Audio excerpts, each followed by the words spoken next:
Yo, yo, yo, yo, yo, good morning, everybody.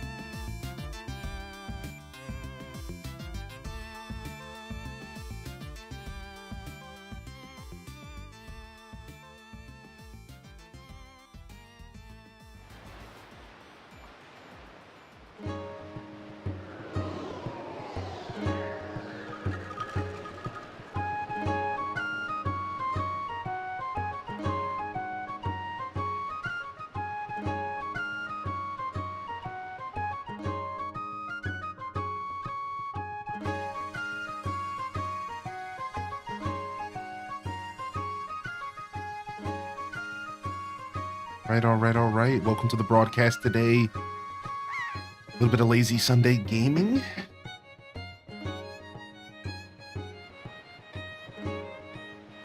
We'll get locked in here this morning.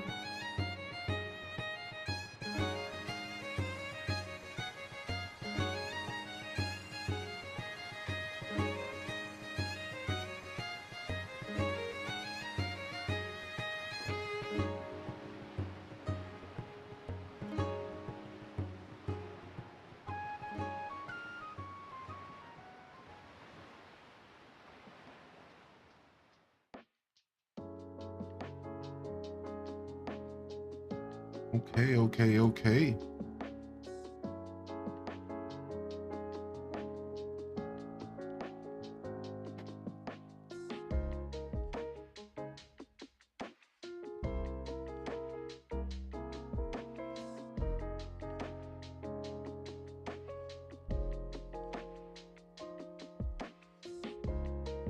All right. Beard's doing whatever it wants to do, baby.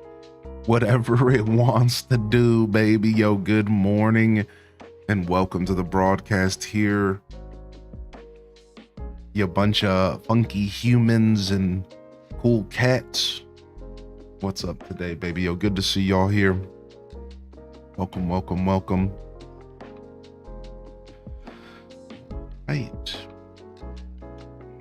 All right. Yo, welcome in here, early birds and Bliss first in the chat. Welcome to the broadcast. We got FD Champ in the building. Welcome in here, FD. Good to see you back, Cindy, Alice, and Patient Pay. Happy Sunday. We got Tara from Gaia in the building. Welcome in, Tara. Good to see you. FB Champ. Hope you've been well, my dude. What's up, Lucy? Lucy? Is that Lucy? I like how you spelled that. I've always loved the name Lucy, if that is what it is. Yo, Starbows break. Yeah, we got the new intro rolling a couple days early. I couldn't resist. New apartment vibes, new intro vibes. The Legend of Hylian Descent, the Wind Waker. In my dreams. Prof Unknown, Dat Baby, Simcetera. Nice little walk in the sun, dude. I woke up to a beautiful rainstorm this morning, baby. Just beautiful rainstorm, like an actual rainstorm. And I haven't really had one in a while. Where I lived, I just wasn't really getting rainstorms. It always just rained and stopped in 10 minutes. But I woke up to a rainstorm that went on for an hour this morning, dude. I just laid there listening to it. Then I got up and watched it.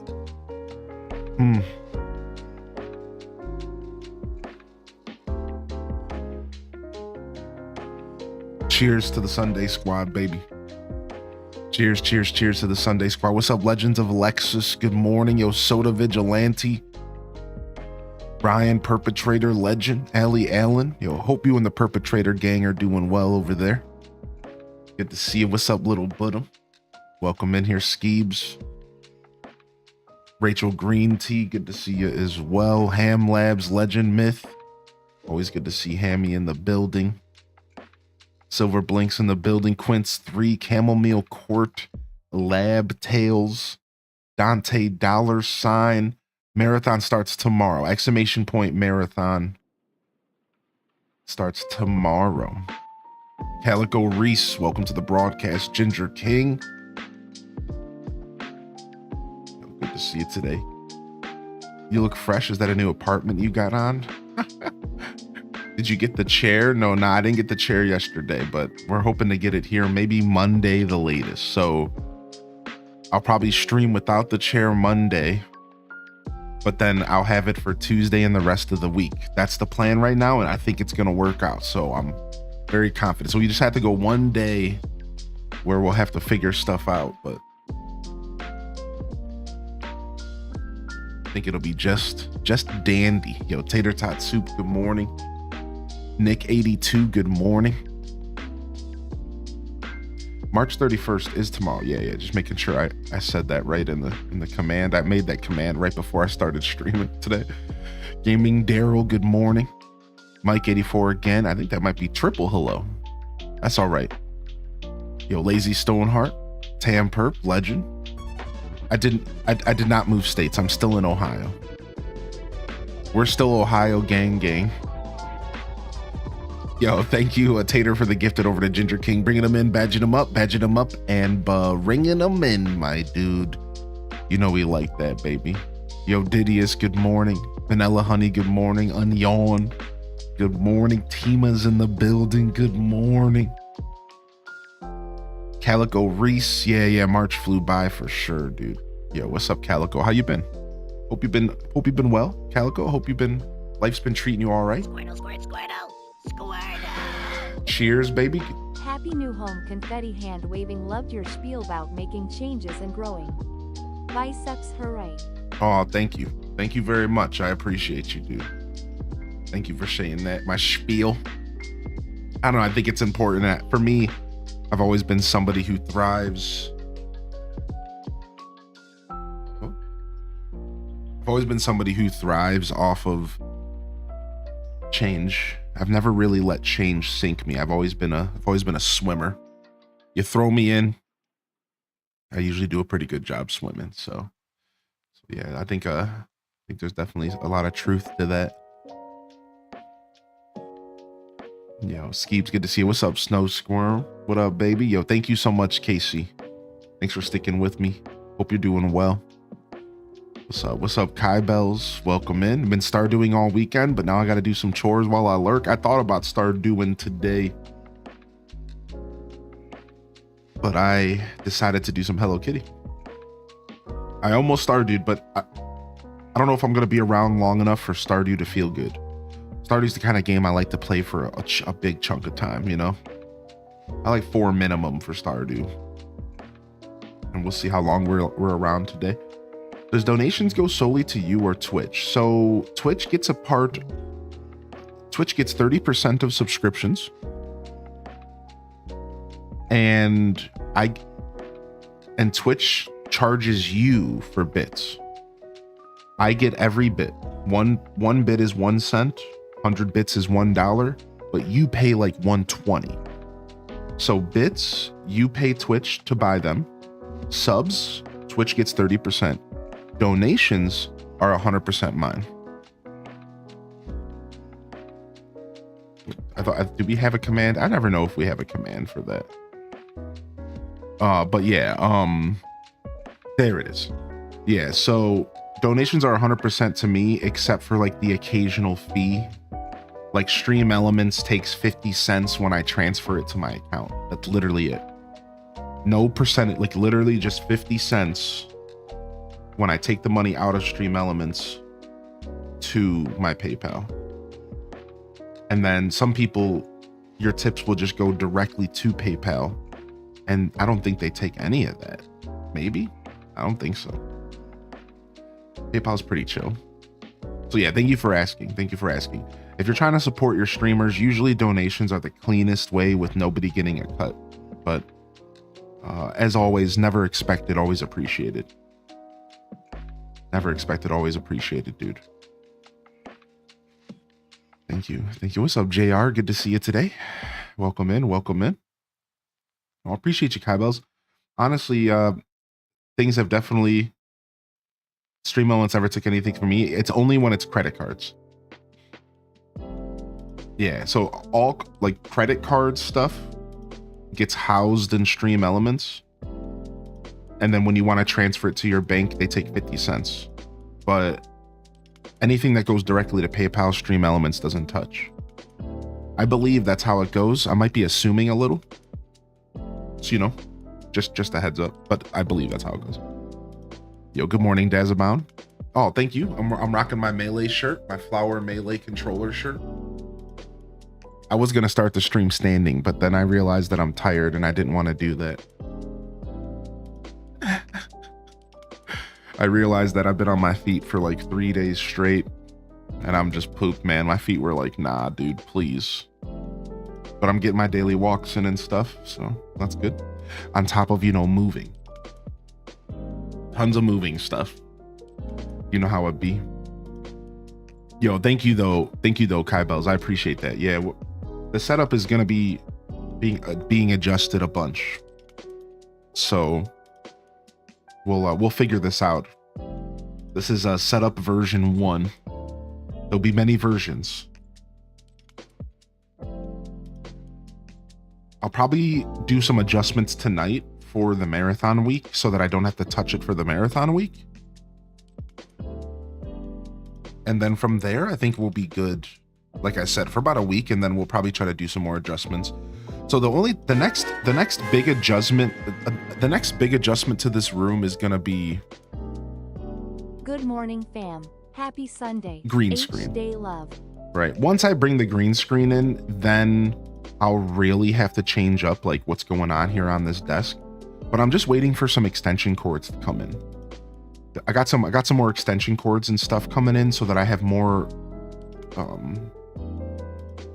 reach with my desk. The problem is that I went to go set up on this desk and realized that half of my cords are like 2 feet long.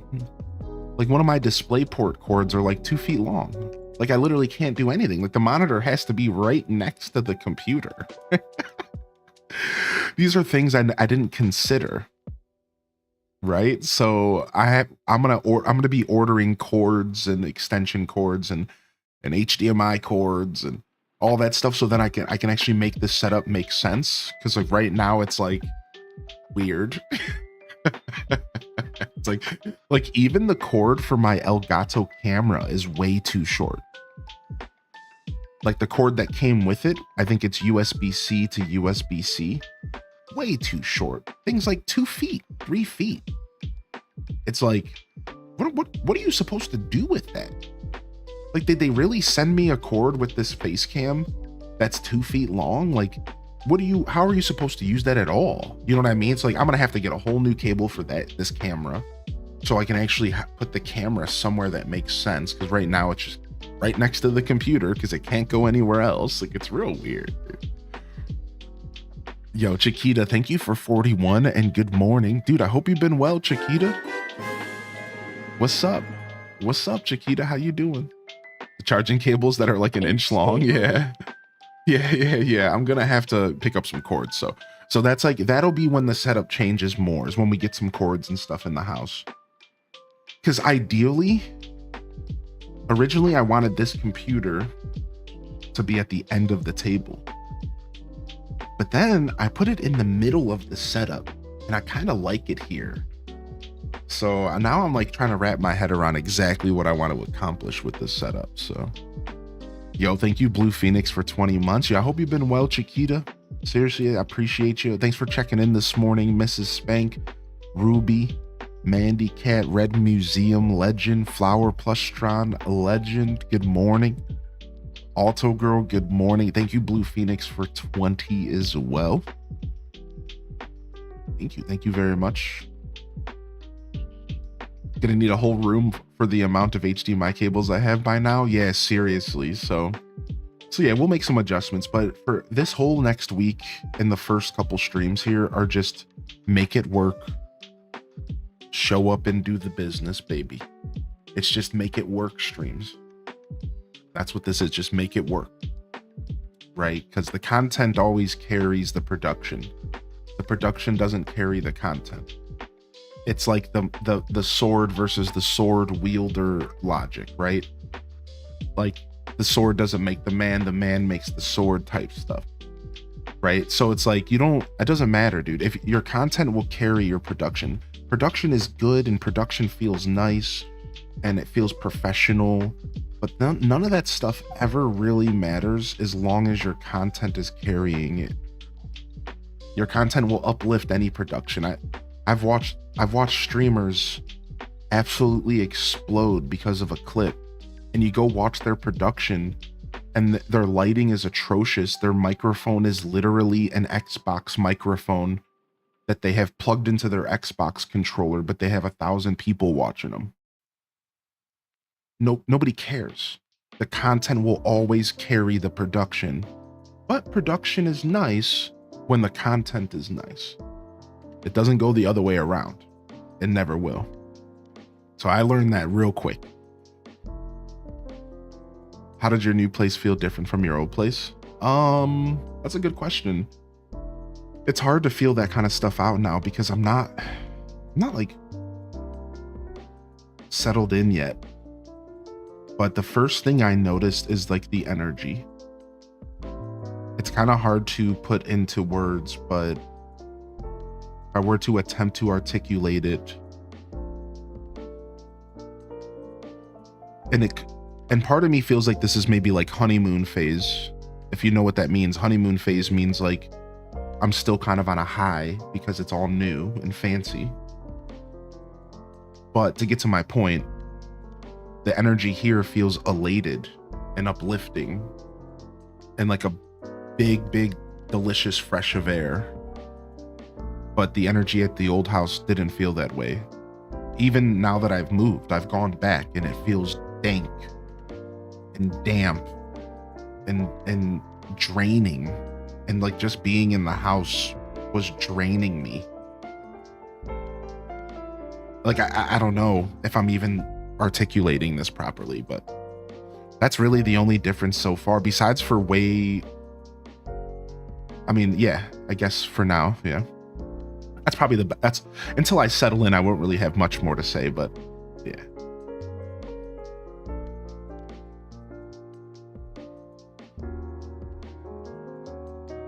And I do have neighbors. Yeah, they live below me. I haven't met them yet, but I will. I'm sure within the next week or so. And then I live in a suburb, so I have neighbors around me. The guys across the street were like doing a nice little Saturday night party, like a bunch of hipsters. They put like a grill out on the sidewalk and they're jamming out to music. And it was cool. You know, I like that kind of stuff. Like, I'm down. You know, live your life, man. So it was cool. It was cool to kind of see neighbors like being people and like sitting on their front porch and hanging out and chatting and listening to music. Like, I like that. I think that stuff's cool because like if it adds life, you know what I mean? There's life, there's people. I'm not afraid of that kind of stuff. Now, was it annoying that their dog barked for like an hour? Yeah, but like, you know, dogs are angels and, you know, so who cares? Holy heck. What just happened? What just happened? Tater tot soup with the $50 donation? What just happened, dude?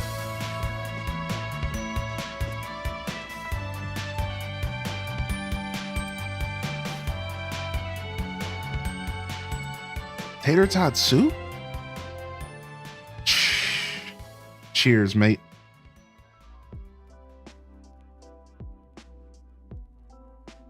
Congratulations on your new place. It's a big step and a big milestone. Glad to see you prioritizing your health and reaching for your goals. Oh, thank you. Thank you so much. I'm not gonna stop. I'm not gonna stop. I'm not gonna stop. I'm gonna make this happen. This is my year. It's my year, chat. Thank you, man. Thank you. Thank you so much. You know, I got another donation off stream and I want to replay it. Can we do that?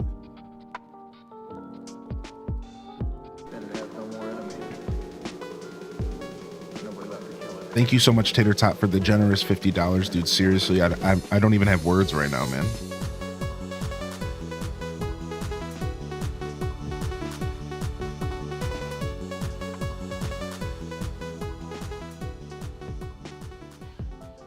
There's a Scots phrase, lang may your lum reek. It means long may your chimney smoke. In other words, may your home be filled with health and happiness. So if it feels right, put this towards something that makes you happy. And, lang may your lum reap. Oh, wow. Thank you for the $20 donation, Cynical Cow. If you're out there, if you're not, maybe you're watching this VOD. Can we get some salutes in the chat to the VOD frogs this morning? And hey, let's go ahead and get, let's shout out to the YouTube gang. Salutes to the YouTube gang as well. If you're out there enjoying on YouTube, I know it's early. I know it's a Sunday morning. I know we're just vibing, but thank you for tuning into the YouTube. If you're watching this episode in the future, maybe I showed up in your subscriber feed. Maybe you somehow stumbled across the channel. I hope you enjoyed the broadcast today. And don't be shy to hit that like and subscribe if you enjoy the show. If you enjoy the show. Maybe watch for a little bit and see if you like the vibes. I will have timestamps below. And you could skip the intro and get to the gameplay if that's what you're here for. So don't be shy to look out for that. Yeah, everything's looking good today. Smooth stream so far. Yeah, let me catch up on chat real quick. I missed a couple messages. The new place does seem brighter with more natural light, and that can do a lot for mental health. Natural light's good for you. True. I did leave a dank, dark basement, and some of that was my fault because I wasn't embracing my natural light in the last home, and that's a mistake that I plan to correct. Right, I didn't really give myself a space to enjoy the natural light. I did a little bit at one point, but I didn't really take advantage of it. So that's one thing about creating like a nice lounge room with my living room, is that we have these nice big windows, and I'm going to be focusing on that natural light in that space. I'm going to kind of design the whole room around that natural light. I think it's going to be nice. Yo, what's up, Jita Chan? Good to see you. Did you find a temporary chair? Chair will be here Monday. Chair will be here Monday, so we'll have to do one stream without the chair, but I think I'll be okay. I'm pretty confident. You know, I've gamed for years, so between being able to stand and sit, I think we'll be fine Monday. Chair comes in Monday afternoon.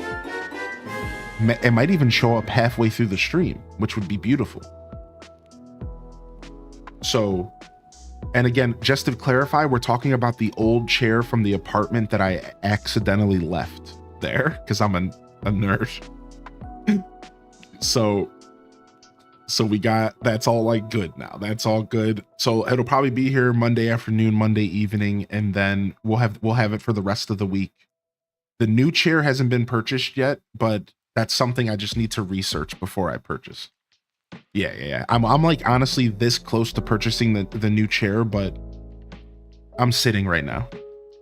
But I just want to spend some time to do some research. You know what I mean? I don't want to rush it. So I might even do that research today and order it, which would be really cool. We could even build it on stream next week. But I just want to do some research, right? I have a couple ideas, but I'm trying to get the best chair possible. And I'm you know, thank you for all the support to the throne, because I'm going to be taking any support to the throne, and I'm going to be getting a chair that's going to hopefully last me a very long time. So like, I'm probably not going to be able to get the chair I want off of Amazon.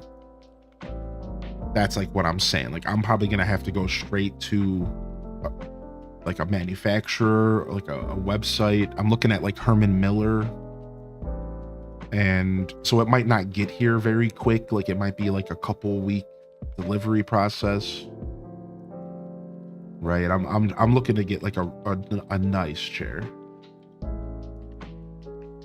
I did get a standing desk. Yeah. I did get a standing desk. I decided to sit this morning. Yeah. Yeah, I almost stood today, but I was like, my feet are tired. Because between all the moving and then I've been getting my daily walks in, so your boy's tired. I've heard nothing but good things about Herman Miller. Yeah, I'm probably going to be investing in a Herman Miller. And if you guys know about Herman Miller, then you know about Herman Miller prices. But again, it's going to be worth it, right? So we're going to make it happen. We're going to get ourselves the chair we deserve, the throne we deserve for a stream for 6 years. One that will stick with me for a long time through my current weight class. 'Cause I'm a big guy. I need a sturdy chair. but then that will also still be good for me when I do lose my weight, right? I want both.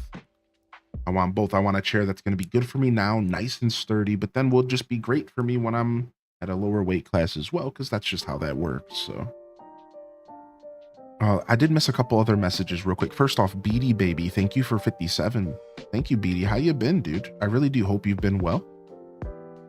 Thank you. And then I wanted to read Tim the Sorcerer's message. They lived in a nasty place during lockdown. The feelings there were rough, but I walk past it sometimes. Someone renovated it, and I love seeing the cleanliness through the windows. That's cool. That's got to be soul cleansing. Yeah, we moved, Rachel Greensea. We moved. Today is the second official stream in the house.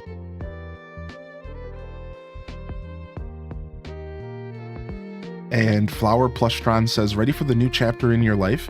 You got the old place. You go to the old place and you think of all the old memories that are nice, but also bitter. Then the new place is like, wow, this is the next move. Yeah, exactly. So yeah, things feel good here. The vibes are good here.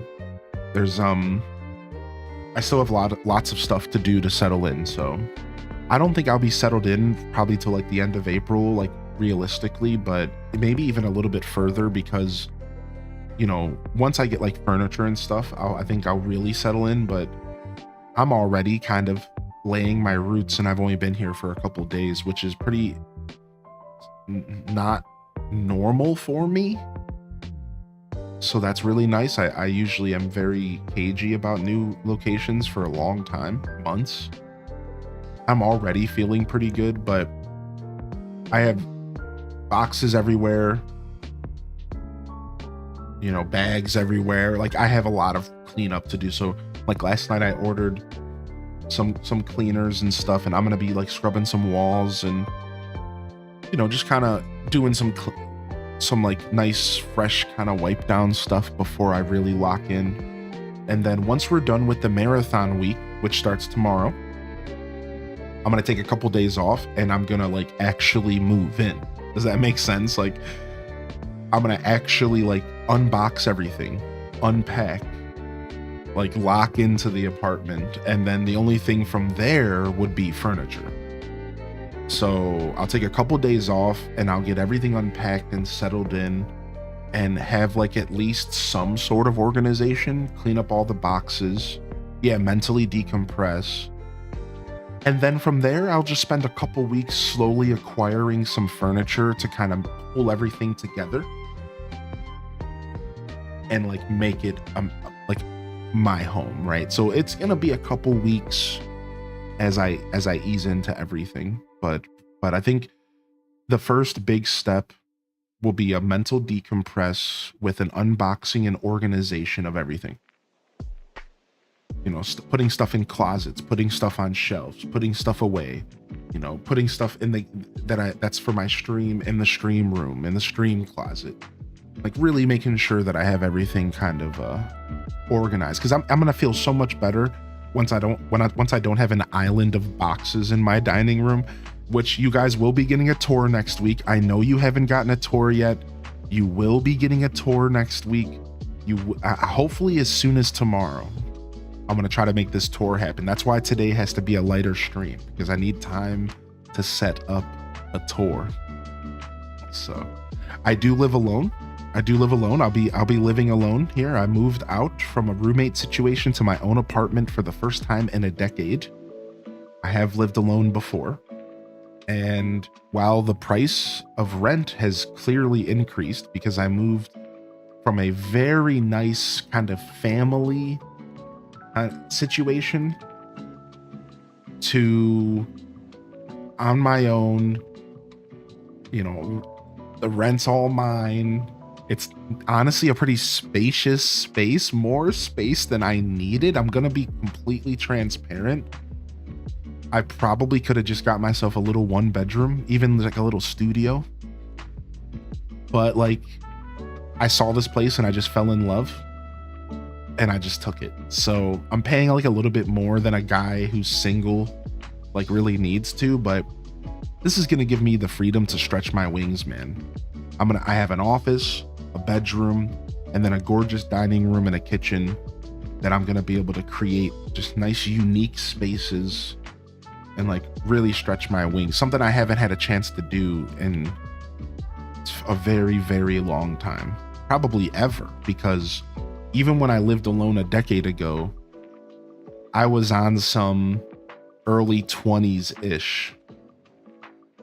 Do I need to say more? Like, I was on some early 20s ish, you know? It was consuming sandwiches daily, jamming out to hip hop. I wasn't buying furniture. Let's just say I wasn't spending my money on furniture. Okay. Let's just say your boy wasn't living that kind of life. All right. You know, I was like 23, you know, I wasn't doing that. So this is my first opportunity in my life to truly set my roots and like relax. Even if my roots are only here for a year, it doesn't matter. Like, I'm setting my roots and I'm going to create a sick space. I'm pretty excited.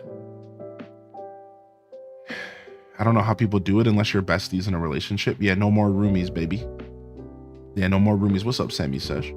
You were buying furniture? Yeah, I mean, true. What's up, Schmuddle, baby? Watching you unpack yesterday made me reorganize and clean my entire kitchen. We cleaned up. Look, we're not letting this stuff sit around. We cleaned up. I'll get up and show y'all later, but I cleaned up everything. All the boxes besides for one over here. I got it all nice and cleaned up. Got all the garbage out of the room. Yeah, we're going to keep on top of this cardboard. We're not letting cardboard consume me again.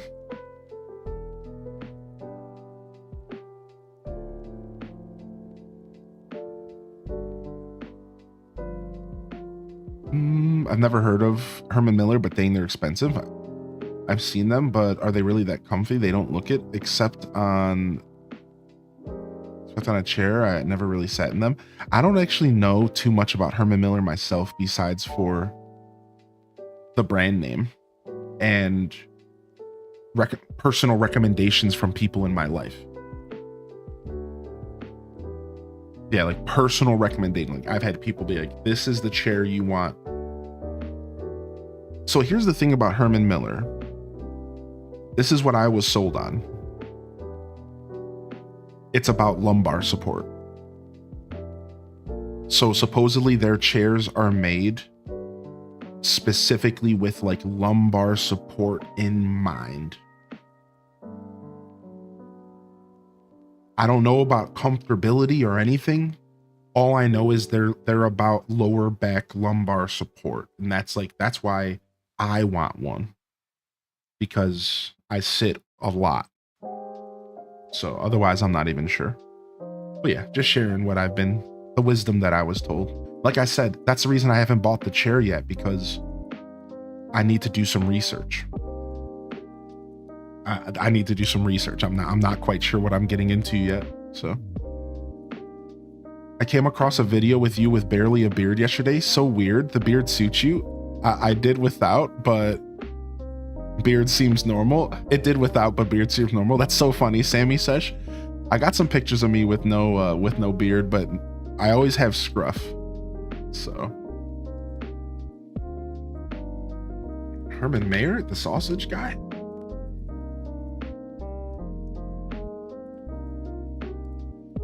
Wait, hold on.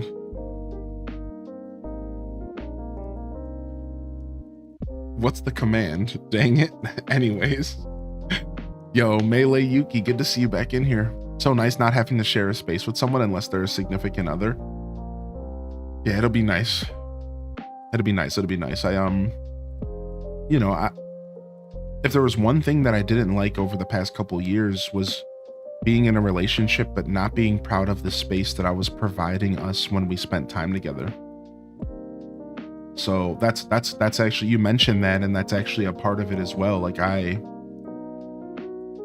gonna be, it's gonna be nice to be able to have a space that I'm actually proud of. You know, like I haven't hosted for friends in 6 years because the space just wasn't really friendly to that. You know, without going into details, it just wasn't friendly to that. It wasn't friendly to inviting people over. It just was not like that for multitude of reasons. So I'm excited to be in a space that I can not only curate for me, but then be proud of. And when I have my significant other over, they can enjoy a nice curated, beautiful sanctuary. And then the same thing goes for like friends. I can actually start hosting Magic the Gathering nights again. I always had a dream of doing a stream focused on Magic the Gathering and tabletop gaming. And now I'm finally potentially in a position where I can do that.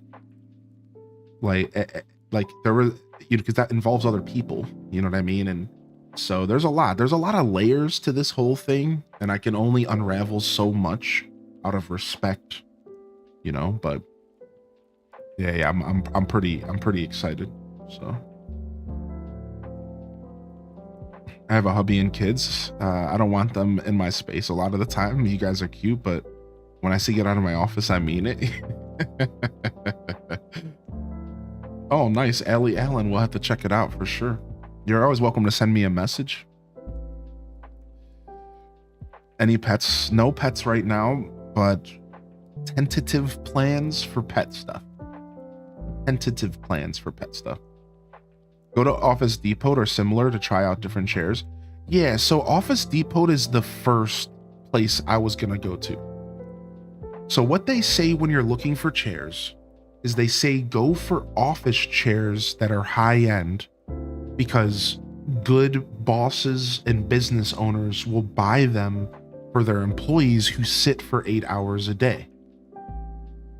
That's like the first place you start, and you can probably get a really solid chair for easily $500 that is designed for people who work in offices, right? Herman Miller is just kind of like the next tier of that, from my understanding. But yeah, like that's like my first point of research has been like office chairs, Office Depot, looking in like that price range.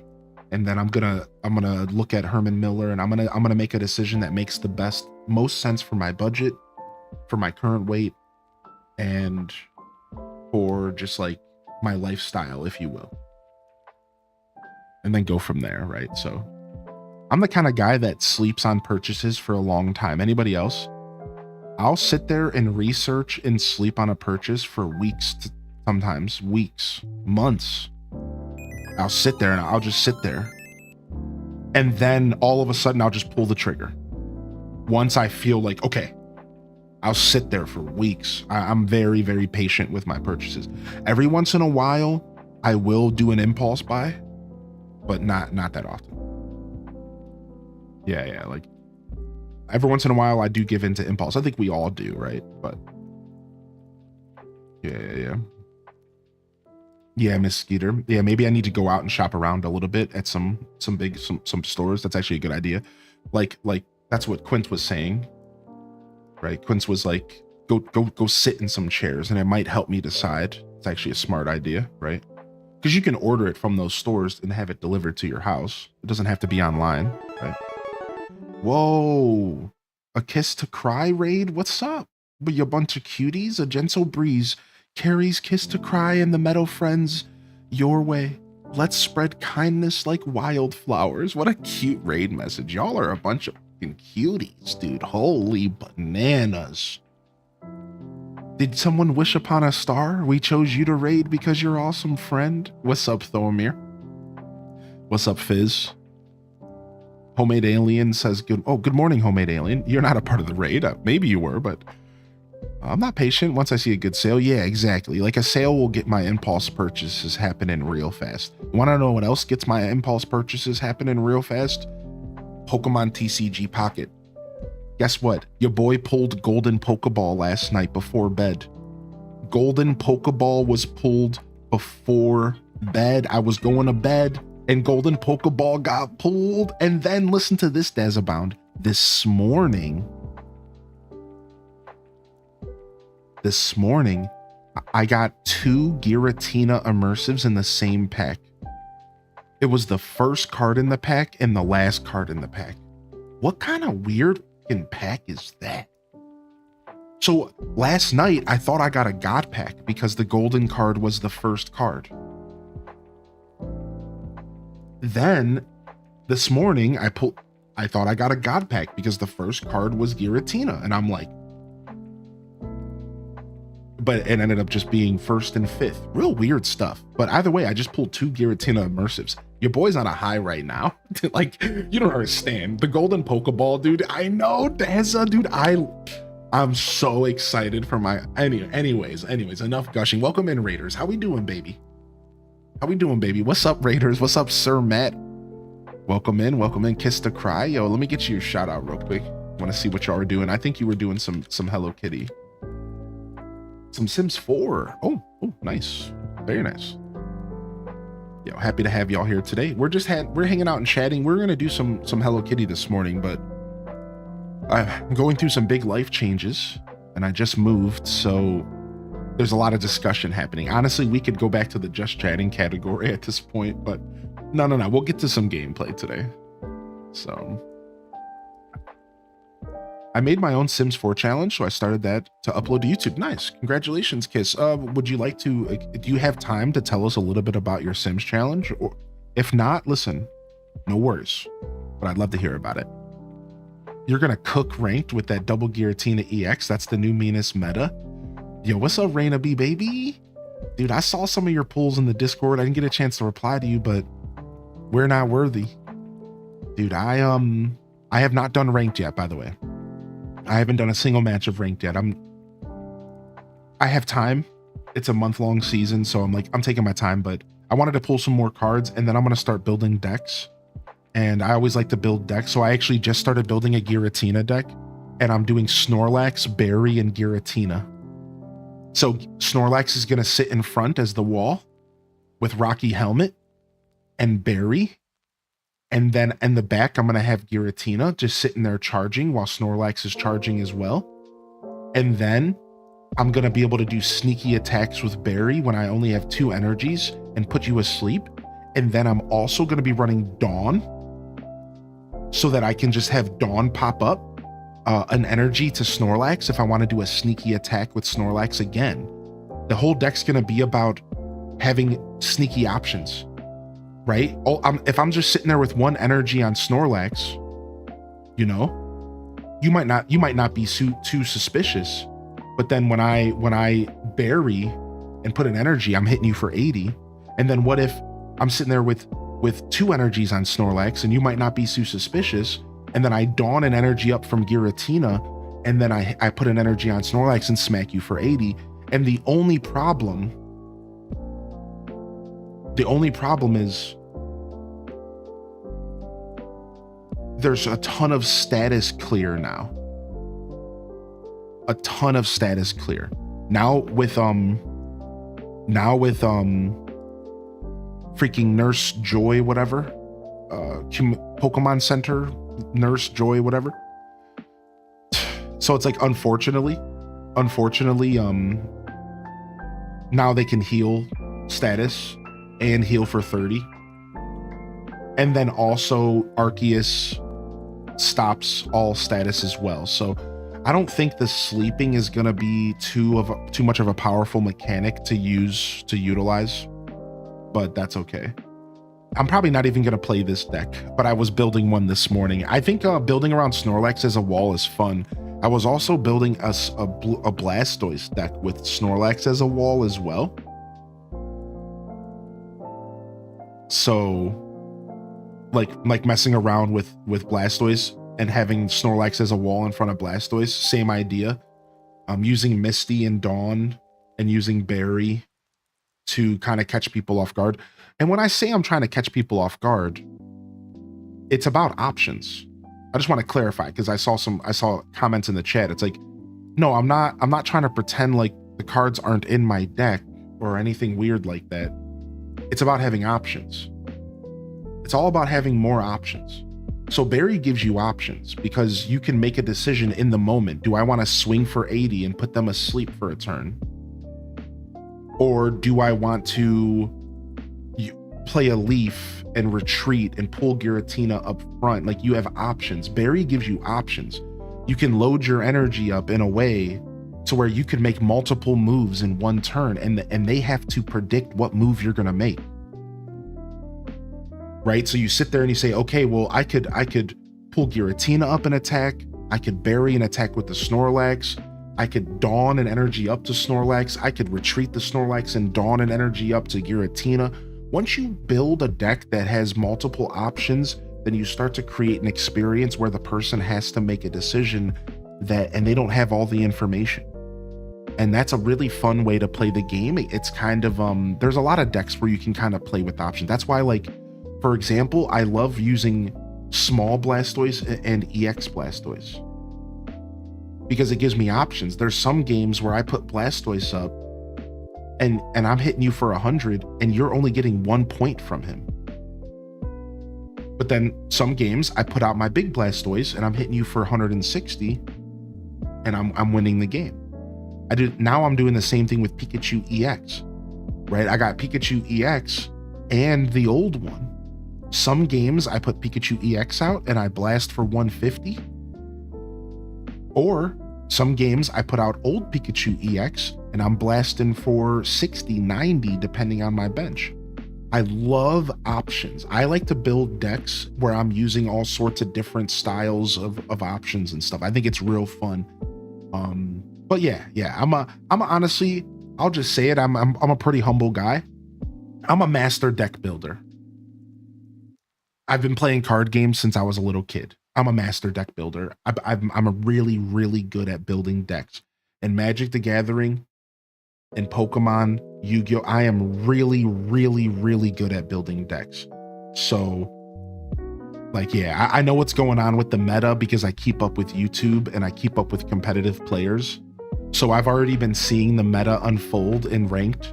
I already know what decks are kind of running the meta right now and which ones aren't. I might not be playing ranked, but I've been watching non-stop the scene unfold the past couple weeks. So yeah, I'm thick. I'm pretty thick in there, dude. I know what's going on. Yeah. Yo, Petite, thank you so much for 14-month Prime, baby. Thank you so much, dude. And congrats on the move. Thank you, man. Thank you so much. I hope you're feeling good today. I have to use EX cards now, unfortunately.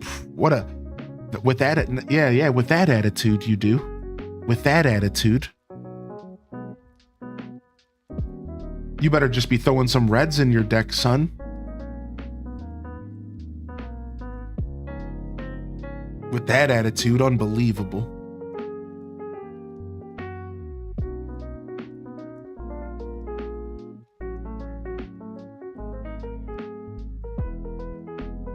The coffee's delicious. Cheers to your coffee this morning, chat room. Following through 10 Barbie movies with a series of goals themed around the movies. Wait, are there 10 Barbie movies? And at the end, we form Barbie Life in a Dream House with 10 protagonists for the ultimate Barbie collab. A Barbie-themed Sims playthrough. Ooh. Thank you for your patience, Kiss the Cry. I fell into a Pokemon rant. My bad. There are 20 Barbie movies? Oh my god. I'm way behind, dude. Yo, what's up, Sister Bliss? And what's up, Firewood? Good morning. Welcome in here, dude.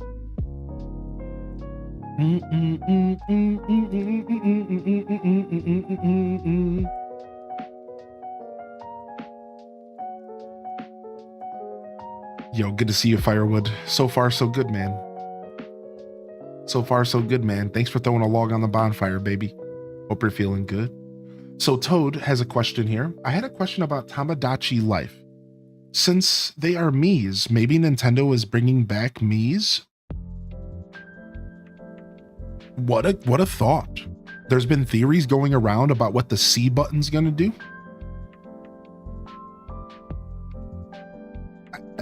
I think Miis or some kind of Miiverse coming back could be a thing. You want to know what my biggest thought was?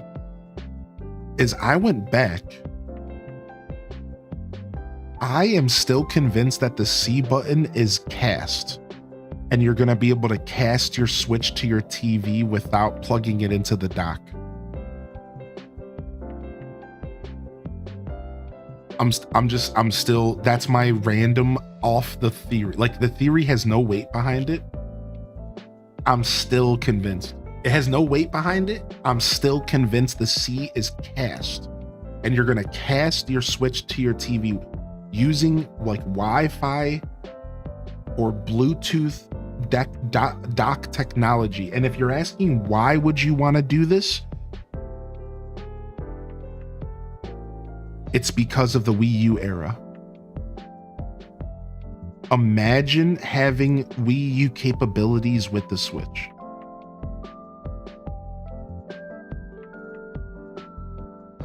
So you can play games on the screen, and you can have your Switch be like a controller with another screen, and this would open up the doors of DS games and 3DS games so beautifully.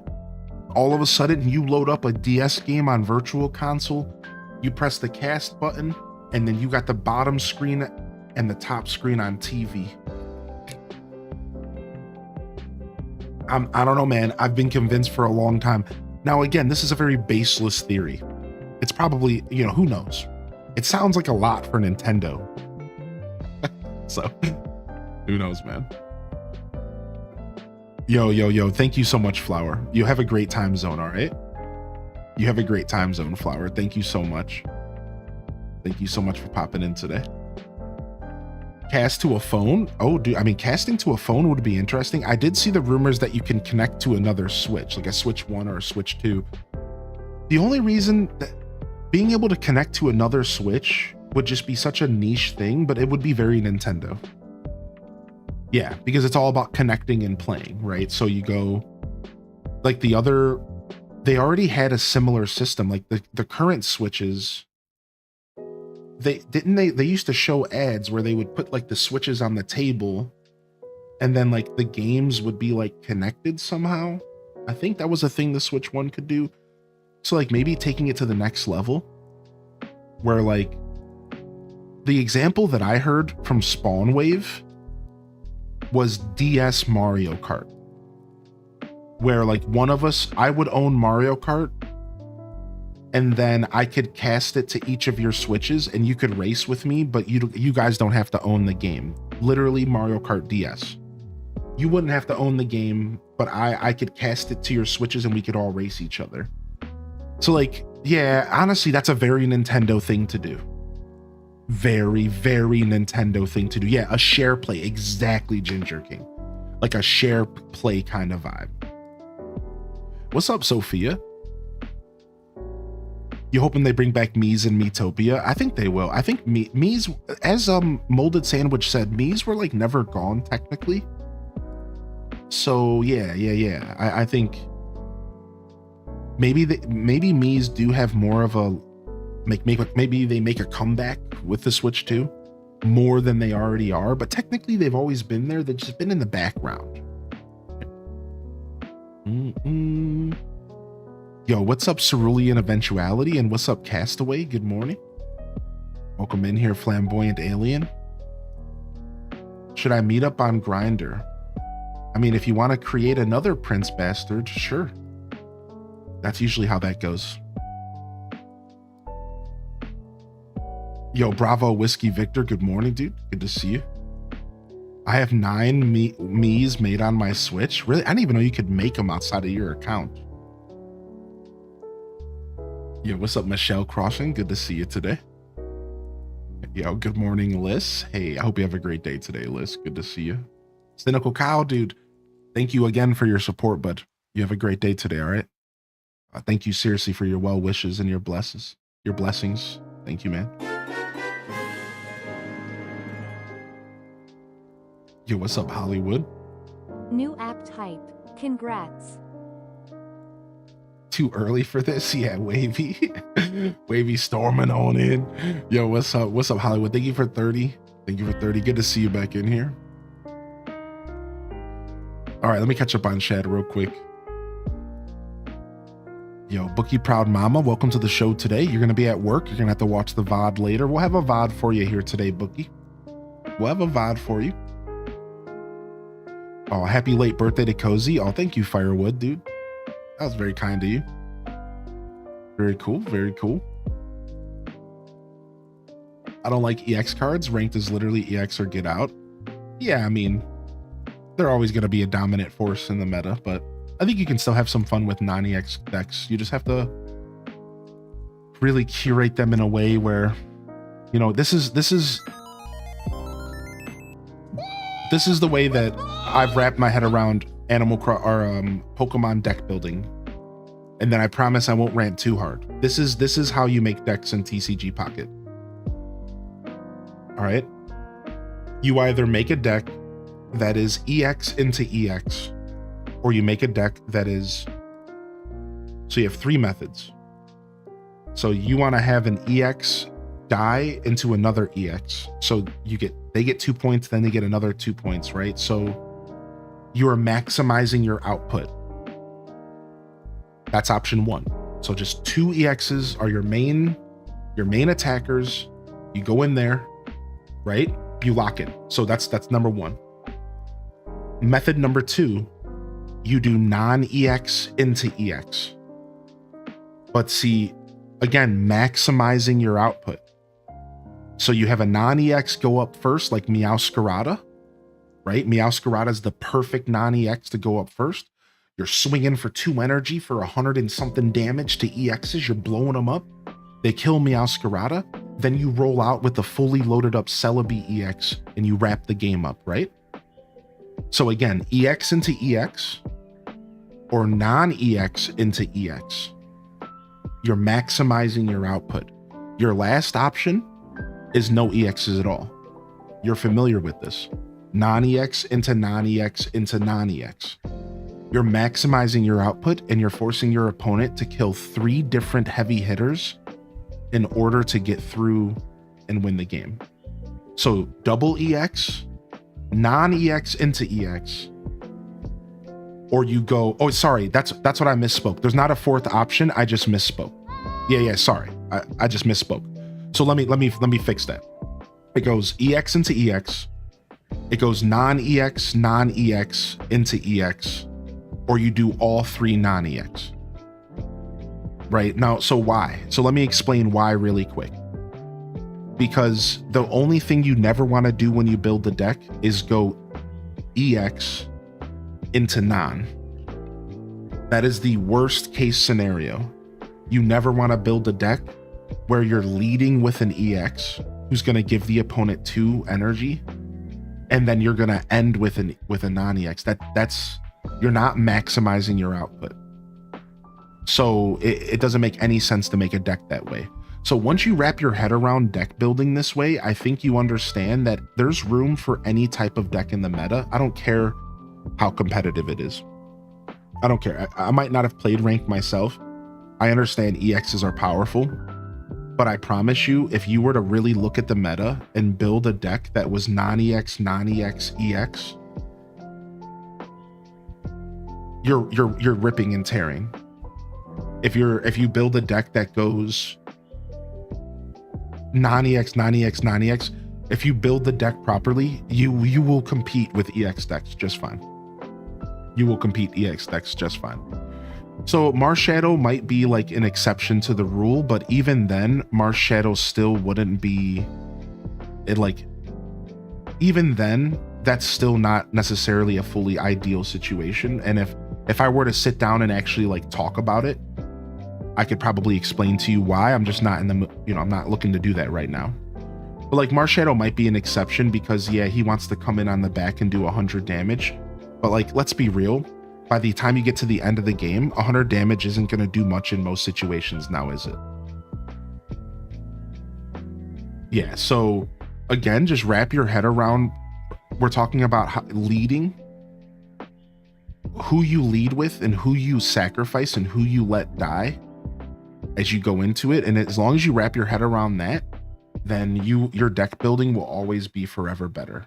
So it's EX into EX. It's non-EX into non-EX into EX, or it's non.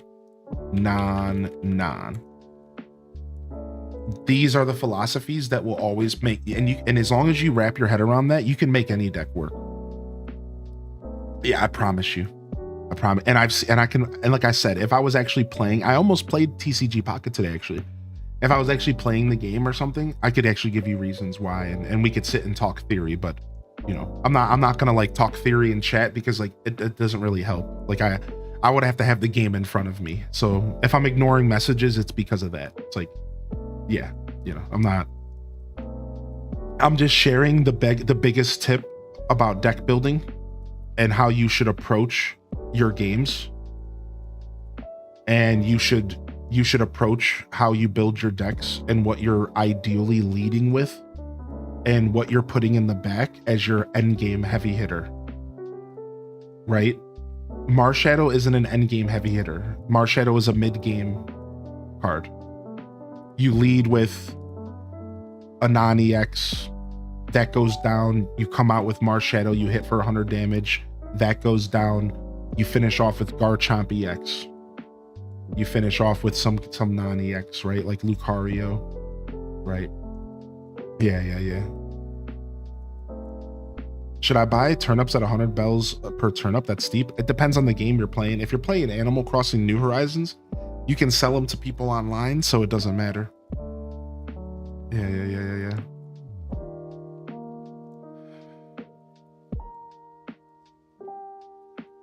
Yo, happy Sunday, Kita. You know, good to see you today. I'm not trying to sell to people though. Well, then that's a different conversation. Yeah. I'd say 100's like my cutoff.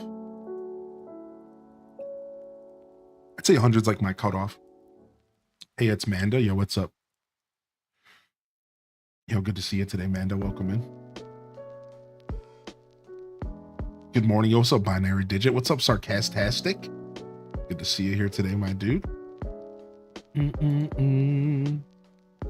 Useful for me too. Yeah, usually for me too. Yeah, 100's like, I'll buy it at 100, but I usually don't go up to like 103 or 4 unless I'm feeling like real spicy for the week. Once you break 100, it starts to get weird.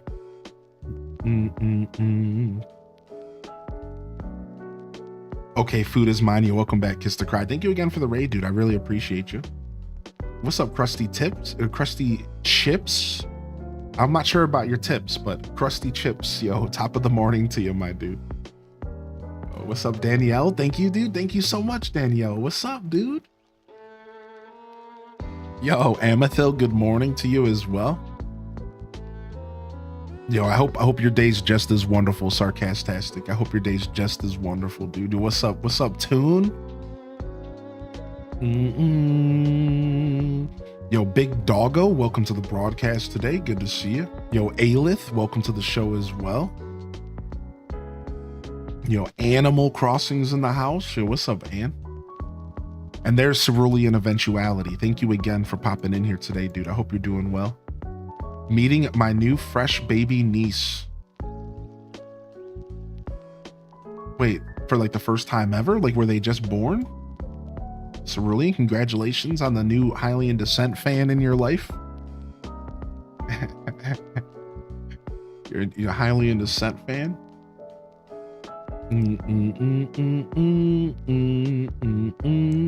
All right, I didn't miss too many people. Good morning, Jita Chan. I could sit there and talk Pokemon stuff all day, man. I'll be missing chat when I'm talking about Pokemon for sure. Ooh, my first Beedrill EX is in front of me and Wonder Pick. I wonder if I should go for it.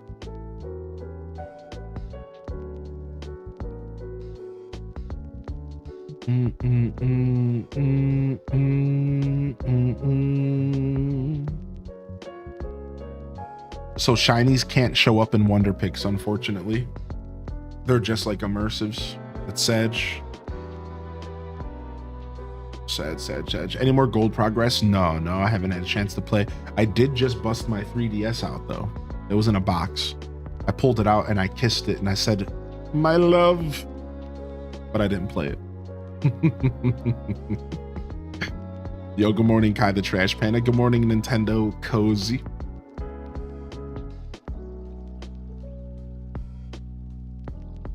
Krusty Tips is what Kevin offered the butler in Home Alone 2.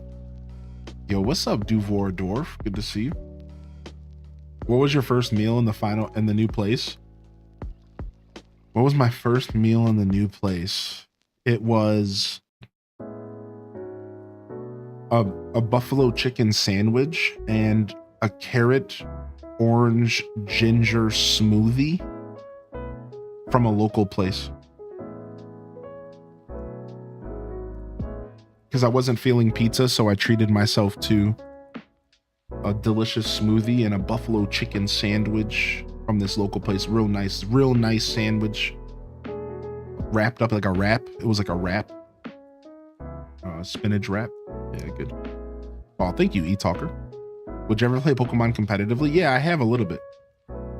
Yeah, I've played the VGC game a little bit on ranked. And then as far as like the card game, I've played with a competitive mindset, but I haven't competed in any tournaments. But they just released ranked, so I'll start toying around with that here.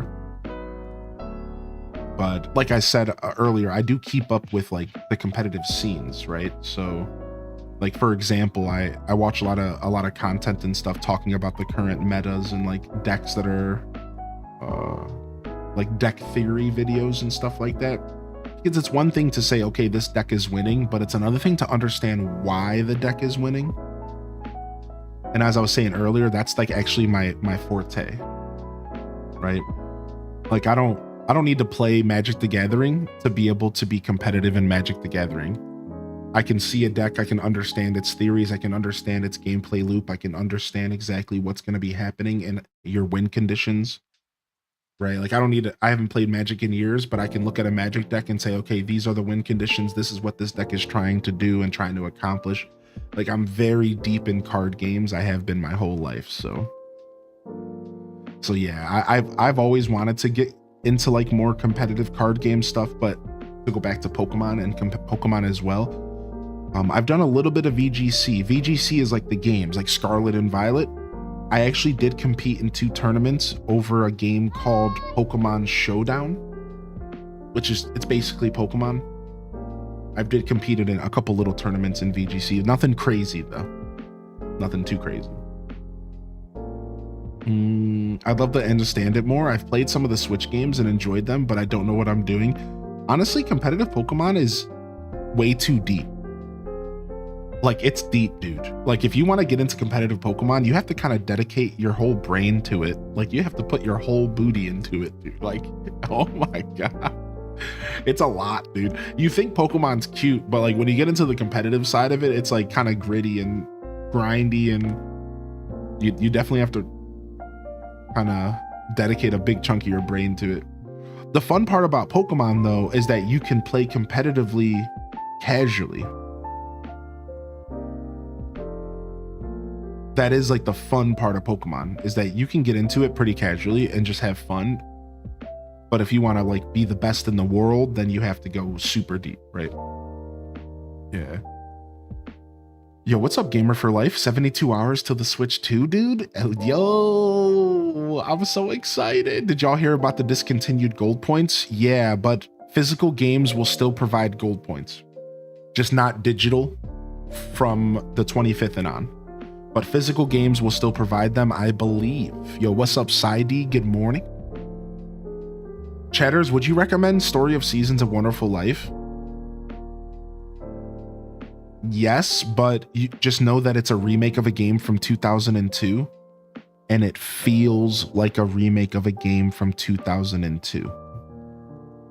But it's one of my favorite farming sims of all time. But you need to know what you're getting into. It is a remake of a game from 2002.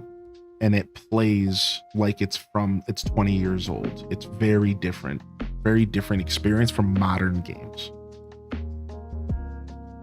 Right. So just as long as you keep that in mind, it's beautiful. It's beautiful. Very slow paced, very slow paced style game. Right. Is this going to be your stream room? No more green screen. So right now, nothing is official. Nothing. I'm not like set up or anything like that. What's up, Sober Cactus? Yo, good to see you, dude. Yeah. I'm not like set up or anything. This is all this is temporary. So all this stuff is temporary. We're just set up so that we can do some streams, and then we'll slowly be evolving our setup officially and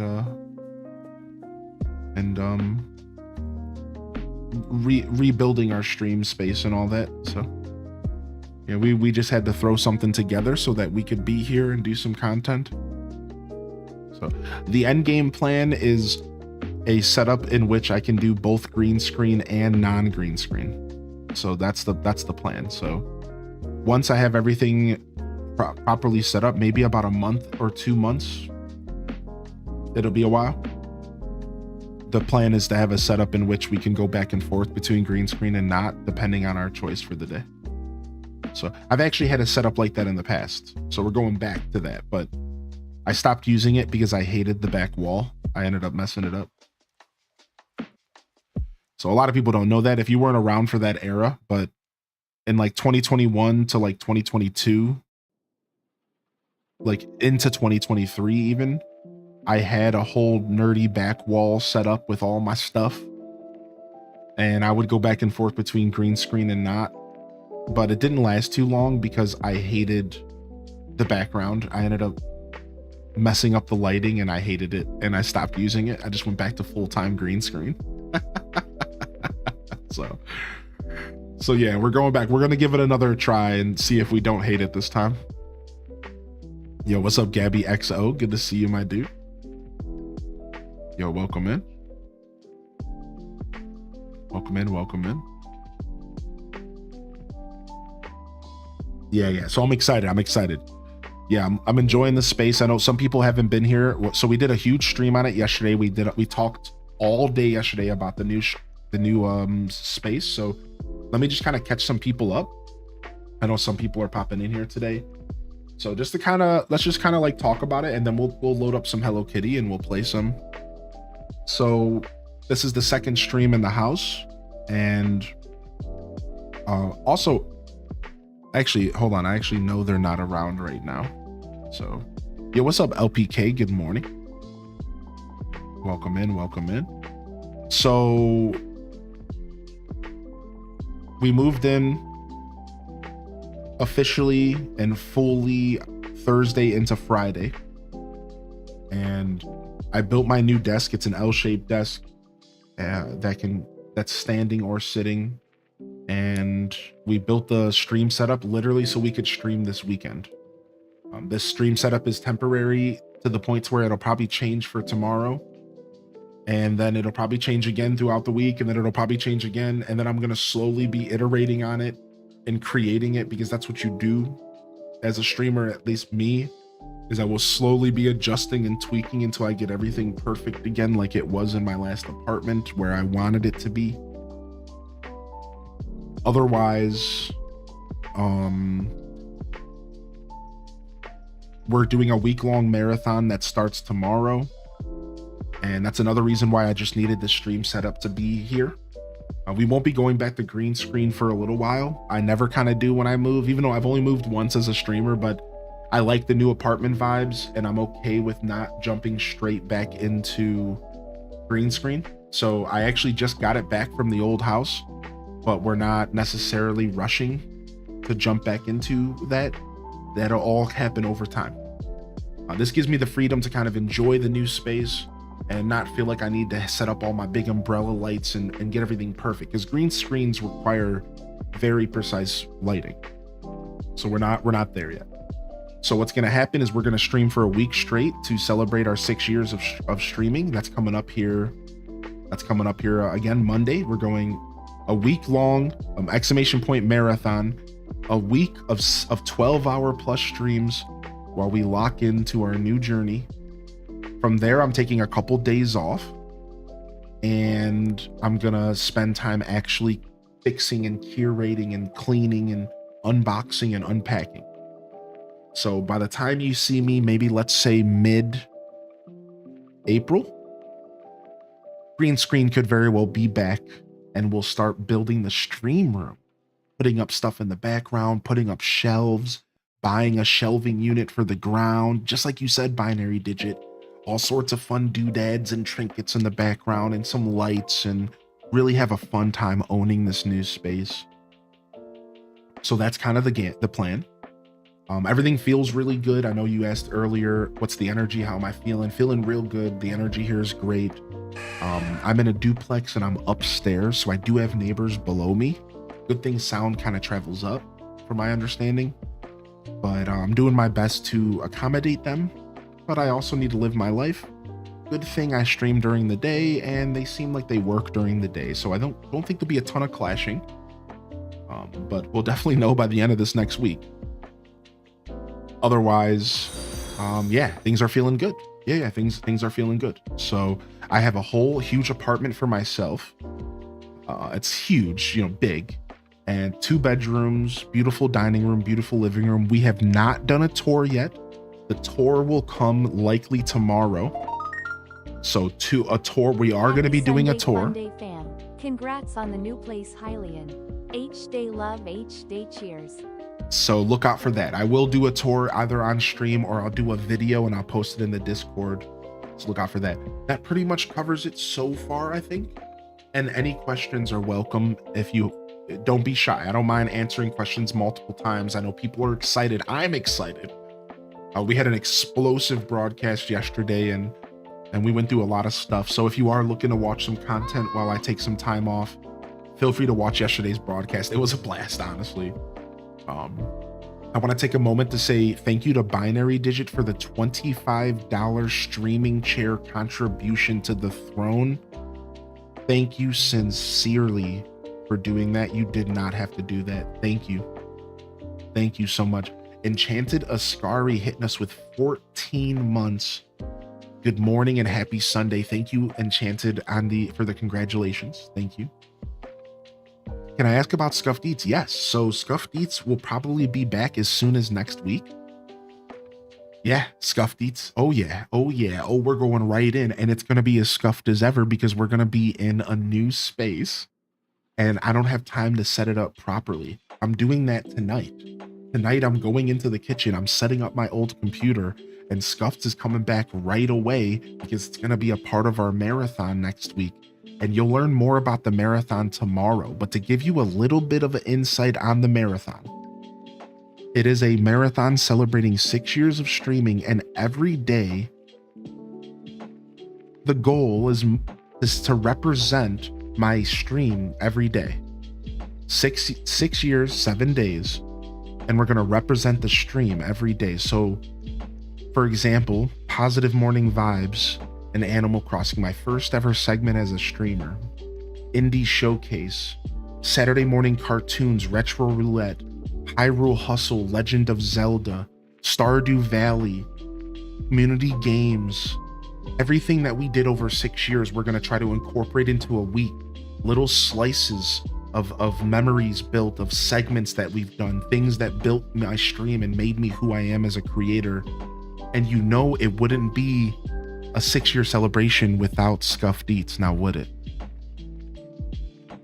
I don't know how much we're gonna do for Scuffed because again, it's all new. I don't have anything like really set up. It's gonna be a very Scuffed setup, but we're gonna make it work, dude. It's gonna be fun. I'm really excited, so look forward to it. And then as far as actually getting back to like Scuffed Eats normally and consistently, give me some time. We'll get back to that 2-week cadence. Give me some time. Well, we will get back to that, but that's going to take further into April before I can start scheduling it again and bringing it back. Are you going to do Blather's broadcast? Yeah, there is plans to do some Blather's broadcast stuff. That's actually what we're going to be focusing on for the Nintendo Switch 2 Direct. So just some spoilers. Yeah, like Blather's broadcast for Switch 2 Direct. And our gaming news, and yeah, it's gonna be fun. It'll be dope. So,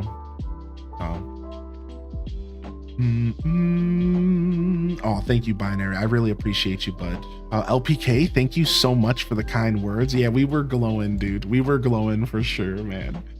We were glowing, dude. So, Gamer for Life says, "What are your thoughts on pre-order dates being their 2 dates?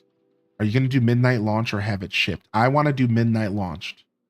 I want to do midnight launch and make a bunch of Twitch stories and YouTube shorts and TikToks while I'm there getting my Switch 2, and then we're going to go home and unbox it on stream. That's what I want to do. Hopefully I can make it happen. I want to do midnight launch. That's my plan. I'm doing midnight launch, so hopefully that'll all work out for me. Do you like the new mattress you got? I need a new one, but there are a million places to choose from. I have not bought the new mattress yet. I decided to bring my old mattress back into this house with the old box spring because I didn't want to rush my mattress purchase because of what you just said. Overwhelming.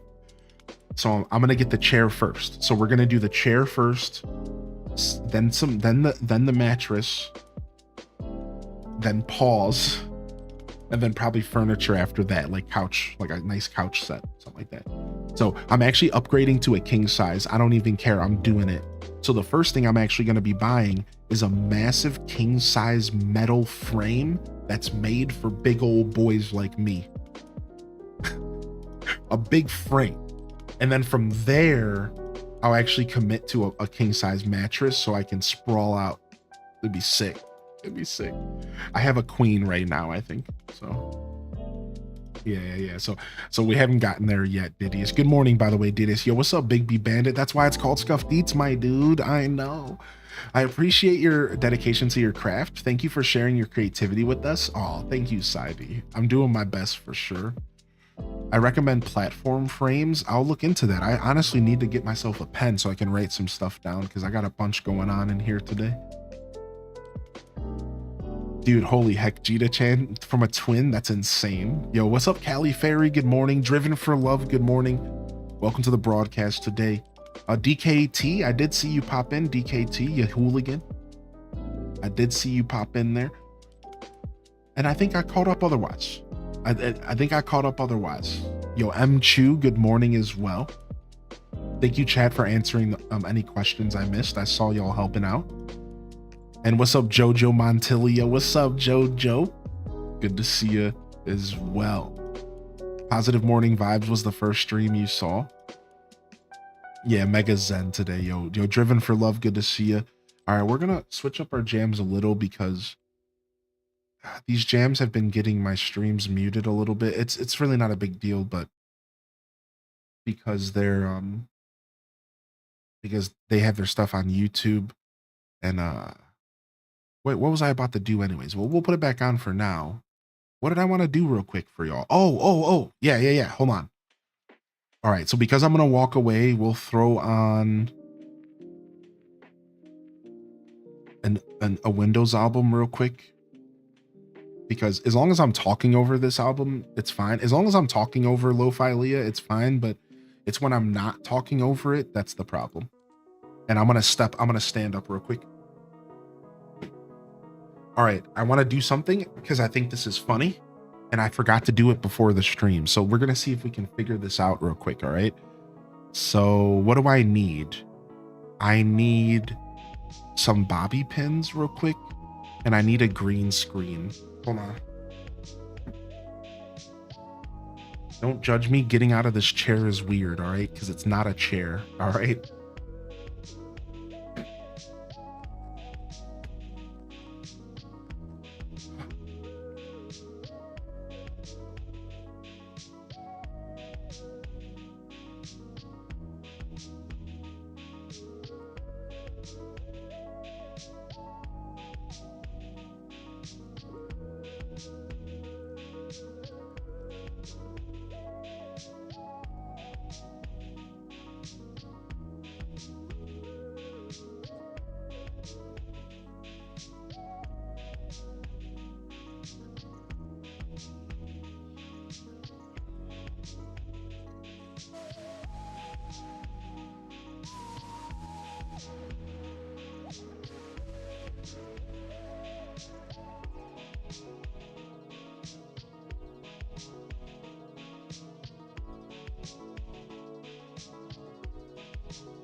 don't have any thumbtacks, unfortunately. That would just make my life so much easier right now.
My step ladder is not here yet.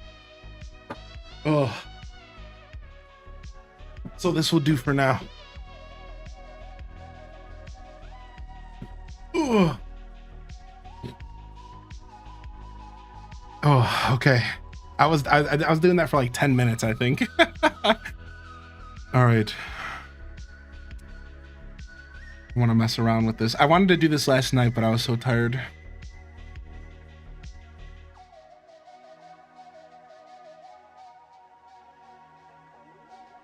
My step ladder. I have a step ladder coming to the house here, probably today.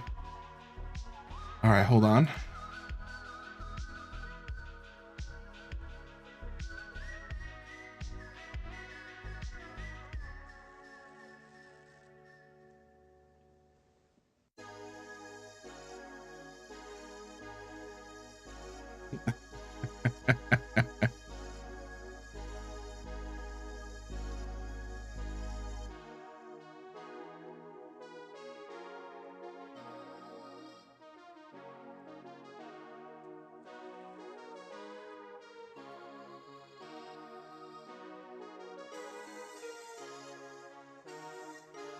Sorry I left the music so low. I didn't realize. That's my bad. I'm super distracted today. All right, image. Let's add.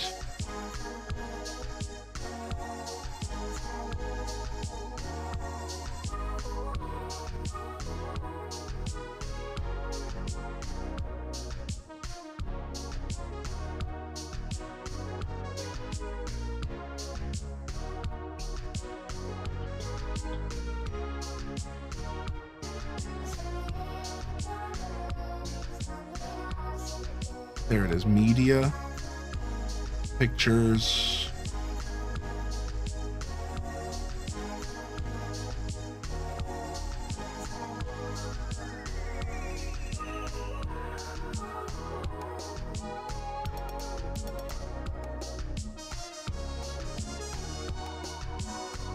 Wallpapers.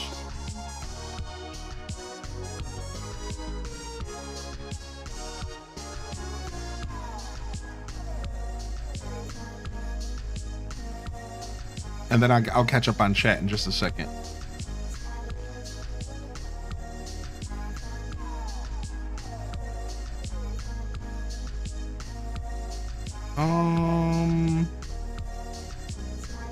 There's one picture I have in mind, but I can't find it. I'll just use it. I have a backup plan.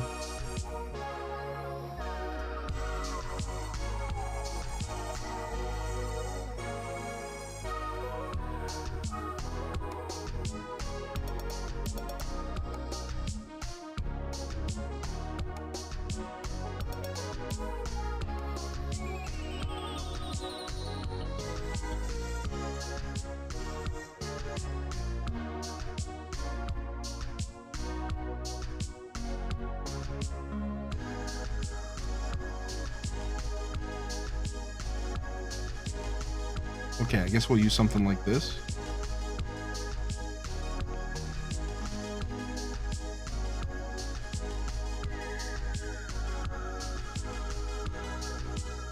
Dope, dope, super dope. All right, now I just have to fix it up. Now I just have to fix it up. I have to go fix the lighting on it. Dope. I'll fix it later. I'm too lazy to keep trying to put that nail in the corner of the wall there. I'm not left-handed. I'm not freaking left-handed, and I needed a stepladder, man. So I'll fix it later. If I had, I honestly, if I had just like a little bit more gumption here this morning, I would go fix it right now, but.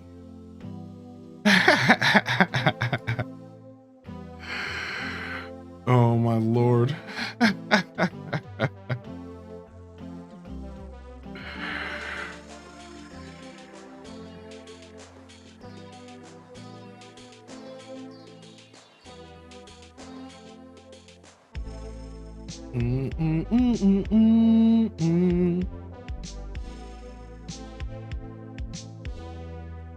Are you in space? Great view. What's up, Thrasher? How you doing, dude? Good to see you. Good to see you.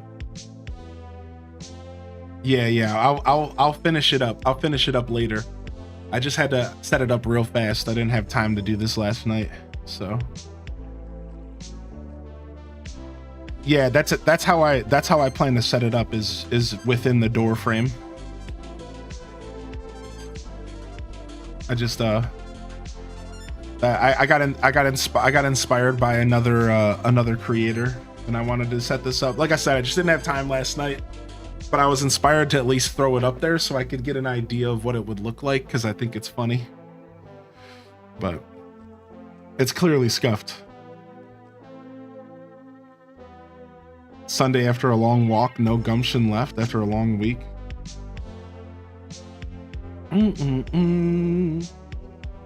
All right, yo, did I miss anybody rolling in? Good morning.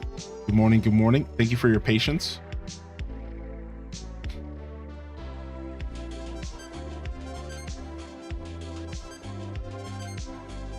Trying to do a temp green screen? No. I'm just messing around. Yeah. I'm just messing around. What's up, Lucinda? Good to see you today.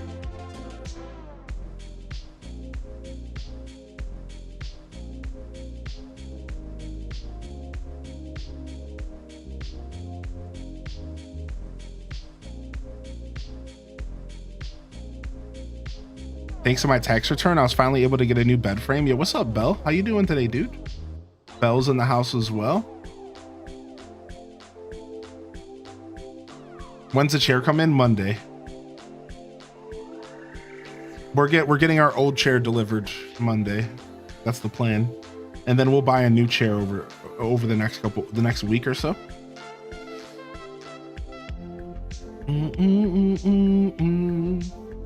Right. Honestly, if I had my other microphone set up, I would. That's the thing. I should have set up my other microphone, and then I could walk around with my Britney Spears microphone, and I wouldn't be away from you guys when I was messing around with stuff around the house. That's what I should have did. We had to get our Britney Spears on. What's up, Adelzy? Adelzy. I always say it wrong first. What's up, Adelzy?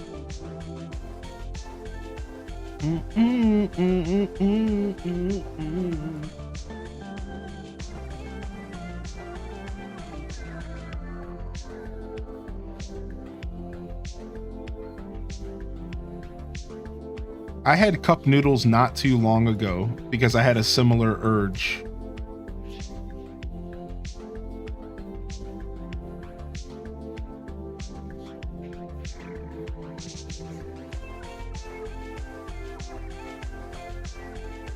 Yeah, same vibe.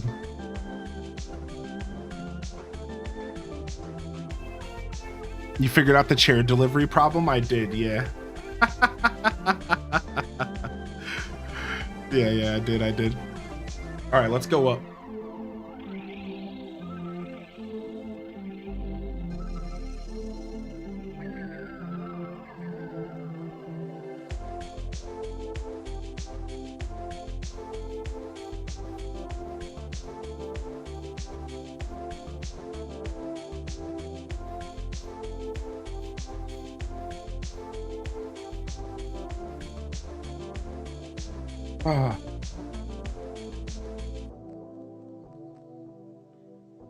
Let's go up. Let's play some games. I think we'll play some Hello Kitty here. Yeah, dude, I wish I would have set that other microphone up. I don't know if setting it up live is kosher. What do I need? What do I need to set that other microphone up? I need a plug. Not much. Just a plug. That's the thing I don't know about. I don't have a free outlet right now. I have new extension cords and stuff coming. Yeah, I don't have a free outlet right now. That's the problem. I'm super starved for outlets right now. I'm super starved for outlets, dude. It's like your Mario pipe transition, but way slower and real. Dope sweatshirt. Thanks, dude. I love this sweatshirt. Oh no. Oh no, you guys saw my trash haul. Oh no.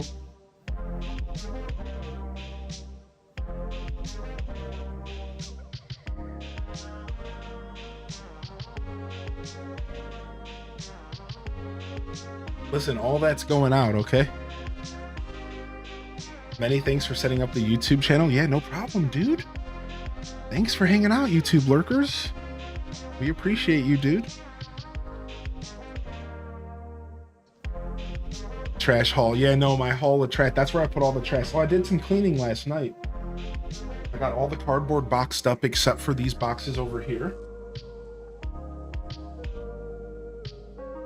And then I still have more cardboard to go, but yeah, I got some stuff sorted and figured out.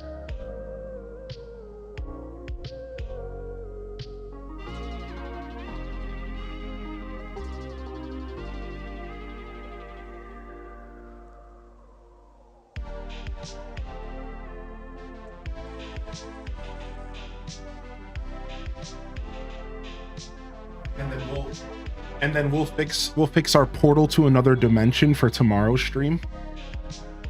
That's gonna be our portal to another dimension. And I'll set it up like I want to. So a streamer I used to watch years ago had a portal to another dimension just in his door frame, like Terra from Gaia described it. What I want to do is put it into the actual door frame, not be on the outside. And then he had a light behind it, so it always stayed lit even without like lighting in his room. This was the key. He put like a black light or something behind it, and it was always lit in the back, so that it was just, no matter what was going on in his stream room, there was always a portal to another dimension there.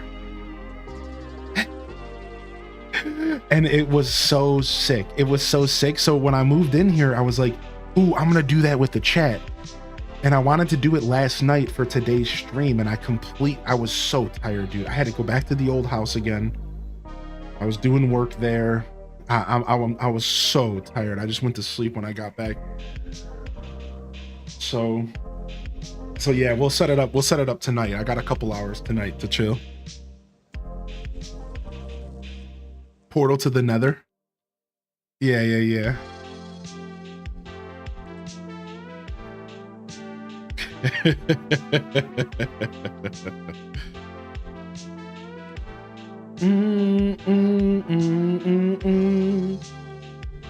All right. Are we gonna actually play some Hello Kitty today? Maybe.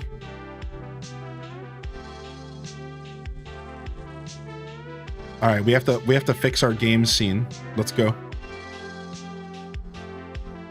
We haven't used it yet since we moved in. Let's fix our game screen real quick.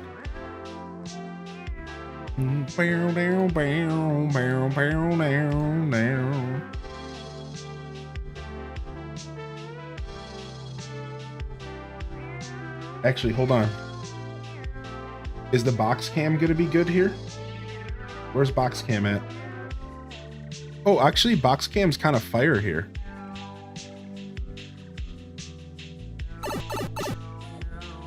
Actually, box cam's kind of fire here. We're just gonna rock the box cam. So we have multiple setups, dude. The box cam's actually fire as heck here. Dope.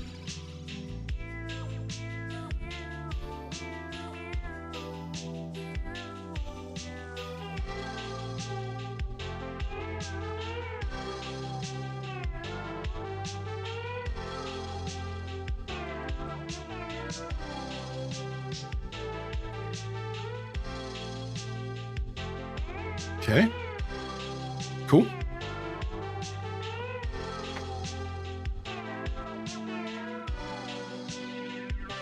Nice. Nope. Don't have to worry about doing much at all.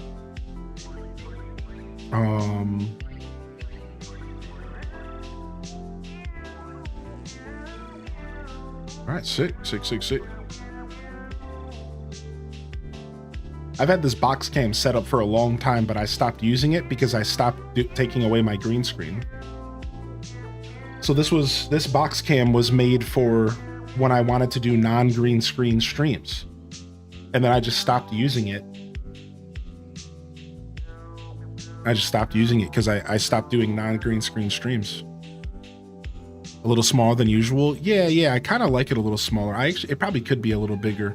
I wonder if that'll mess up my slide out for it. I guess ideally it would be like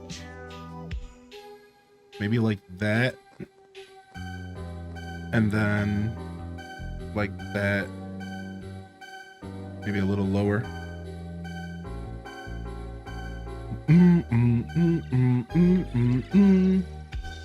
Dear Daniel's visiting. Always dear Daniel.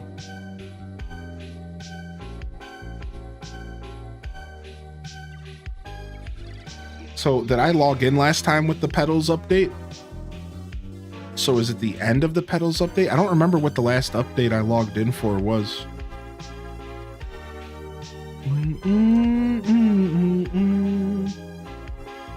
Hi, Pachaco. You're looking lively. What's going on?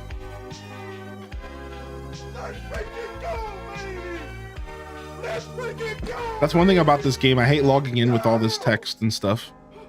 Get out of here, man. It's like a mobile game because it literally was. You think I want to sit here and talk to all you characters, dude? Just let me play the game.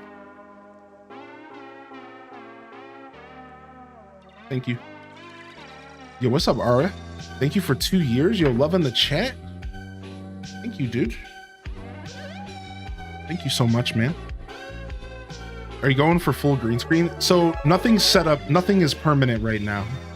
Yeah, we don't have anything set up. What's up? What's up, Miss Jojo? Miss Jojo coming with the big old raid. How we doing, dude? Woo, Brenda. Welcome in here, Kels. Game Master HD. Raider Mom Kathy. What's up? What's up, Raiders? Welcome in. What's up, Mr. Alex? Yeah, 8 feet. So the setup, nothing is set up right now at all. So the angle of my camera, none of that stuff is set up at all. So everything you're seeing right now, nothing is permanent. Everything will be set up over time. I might not even be in the same room by the time I'm done setting up my stream. So yeah, as far as like what we're doing, we will be doing a green screen on my most likely, I guess, setup is going to be a green screen that I can take down and also do a regular screen. But I will be doing a green screen. I will be doing a green screen setup, and I'll have the option to take it down and do like my actual office as well. So figuring out the ideal setup is one of my favorite things about moving in. Yeah. So I'm trying to make it clear to everybody that what you're seeing is beyond temporary. Like beyond temporary. Like I literally set all of this up just so I could stream this weekend. Like that was literally as far as my brain was going with this setup right here. The camera angle isn't ideal. I hate it, in fact, but I just don't have another way to set it up right now, so on and so forth. So yeah, this is all just like very, very temporary. So by the time tomorrow hits, the setup might be different again. And then for the next couple weeks, it's going to be different again. And we're going to be evolving and shaping it over a very long period of time. So yeah, I can't stress it enough. The whole setup, this is all very, very, very temporary. And it was just a way for me to get back in front of the camera again so that we could do our broadcast. Yeah. So thanks for asking though. Questions are welcome, but yeah, I'll be trying to make that as clear as possible to people. Like this isn't like, okay, streams are back. Here we are. This is the future of our channel. Like, no, like, like, no, please, God, no, please. This is it. This is where we're at now. Like, no, please. We're far from done setting stuff up. So, yo, thank you, Raiders, for popping in, dude. Yo, what's up, Morgsa? Yo, yeah, No, no, no, no, no, no, no.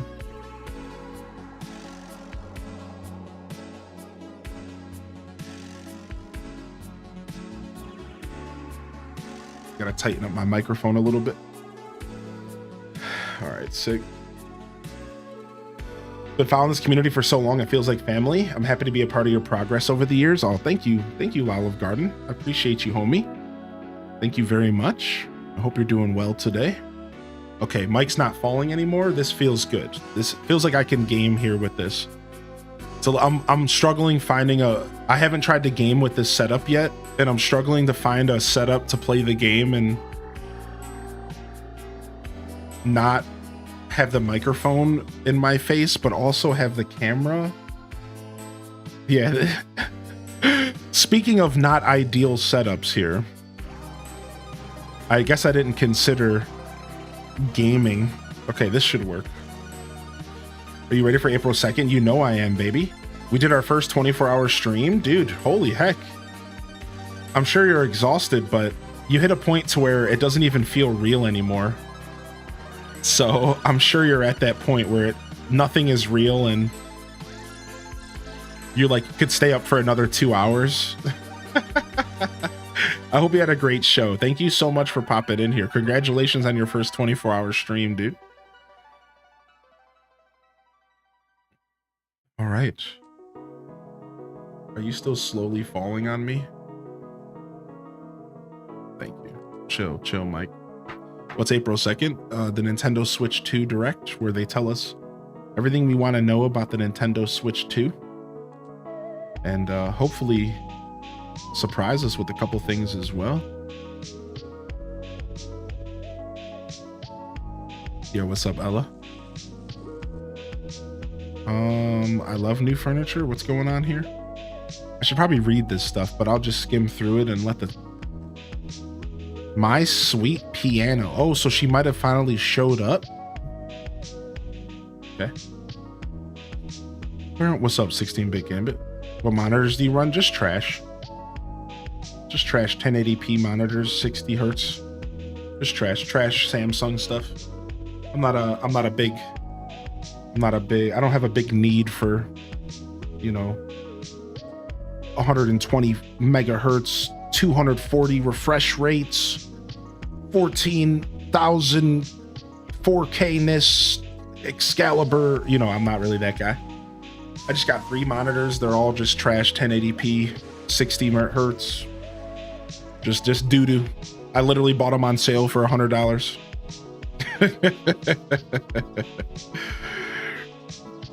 You have that one awesome curved screen. Yeah, we have two curved screens and then one flat one.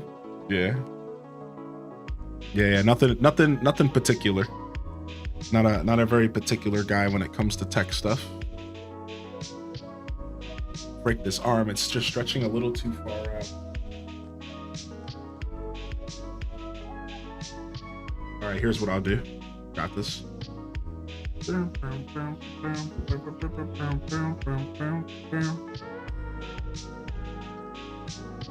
Okay, much better.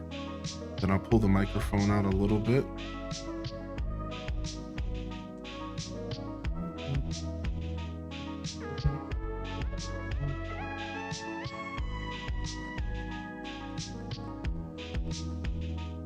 I might have to pull the microphone out and tighten the tension bolt. I didn't know for sure how tight it needed to be for this setup, but I think it needs to be just a little tighter, the tension bolt.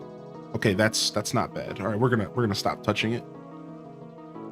We're gonna stop touching it. I think that's good.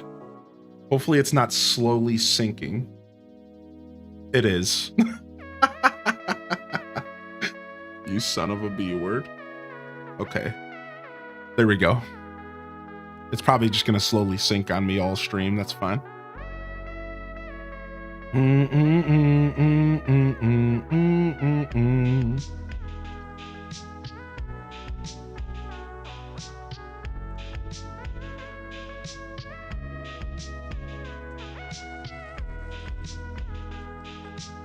Dude, I don't listen to this album that often. I love this album.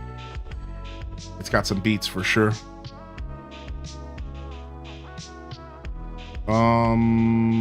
Do I have a thing I need to give you for a quest or something? Oh, do you want this stuff?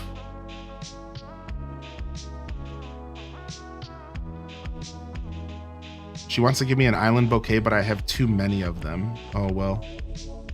What can you do? What can you do? You know?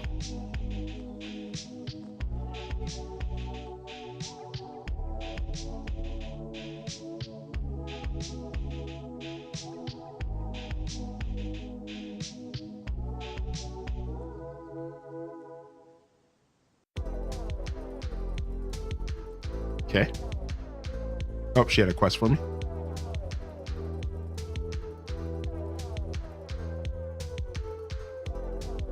The colors on the stream look fire. Is it the PC then? I don't know. I just have really good OBS settings. Probably what you're catching up on. Yeah. You're just talking about, that's all OBS. That's all. OBS does all the heavy lifting when it comes to my render. So if you're like trying to figure out why my stream looks a certain way, that's all through OBS and through the rendering process that's being shipped to you. So that would be my settings in OBS and like what color options I use, and it's all like complicated, but just hours of research and fine tuning.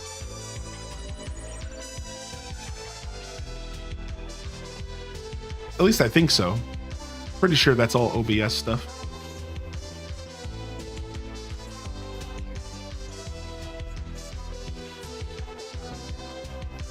Bats Maru's feeling kind of down. What, we forgot about his birthday? Yeah, this game's cute, but I can't find any attachment to the characters. I can't find any attachment to the characters in this game whatsoever. I don't know why, man. Like, I said this to people not too long ago.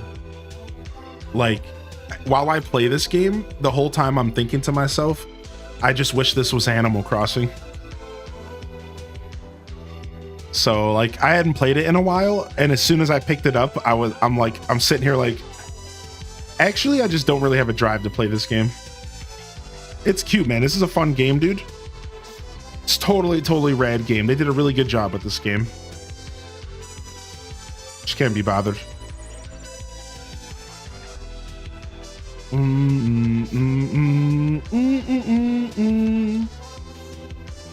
Yeah, it's a super cute game.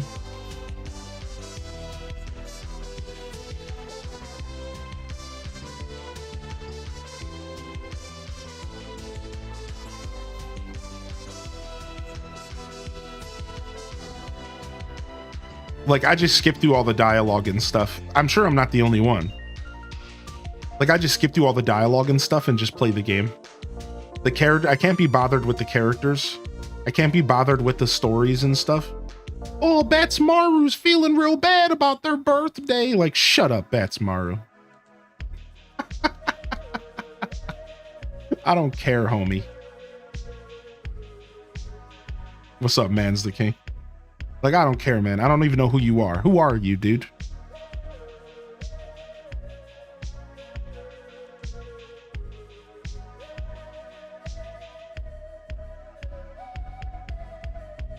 Hylian looking at Hello Kitty like you'll never be Tangy. Yeah, it's just kind of a vibe. It's just a vibe check. Like, I can't immerse myself into this world at all.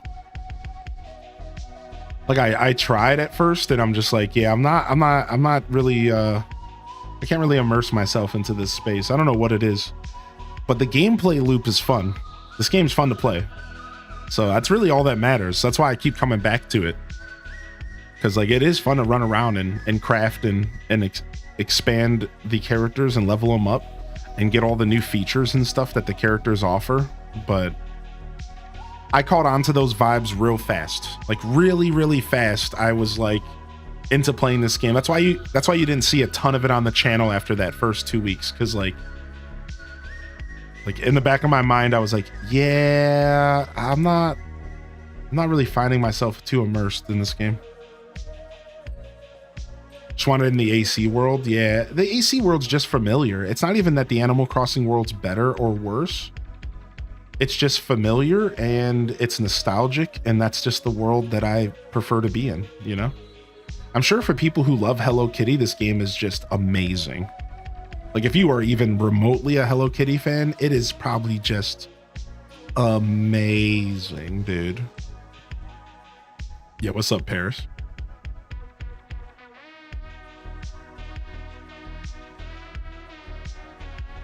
What's up? How you doing today, Demdellas? I'm glad someone feels the same about this game. Super cute, but I can't get into it as much as others. Yeah, I don't find myself... The word I've been using, immersed, but really I just mean like... You know when you pick up a game and you fall in love with it and you think about the game in between playing sessions and you wake up and you're thinking about the game and you go to sleep and you're thinking about the game, and while you're playing the game you're thinking about the game. I've had zero of that vibe while this game's been in my life. As soon as I'm done streaming, it's just Hello Kitty who. Zero of that energy for this game. I've played it a couple times off stream, but that was mostly like helping people out and stuff. Yeah, like the game doesn't have a tug. It's not tugging on me. It's not pulling me back. It's very much just like a very casual, just like whatever kind of experience for me. I'm just kind of here hanging out, playing it. Yeah, it's not like tugging me. It's not like calling me back. The sirens call in gaming. It's not there, you know? And that's okay. Not every game is for every person, you know? That's not the game's fault that I'm a big oaf who can't wrap their head around Hello Kitty, apparently. You know what I mean? Like, it's not the game's fault. This has nothing to do with the game's quality. The game's great. The game is an absolute blast. It has nothing to do with the game. It's just me. It's not you, Hello Kitty. It's me. It's not you, Hello Kitty. It's me.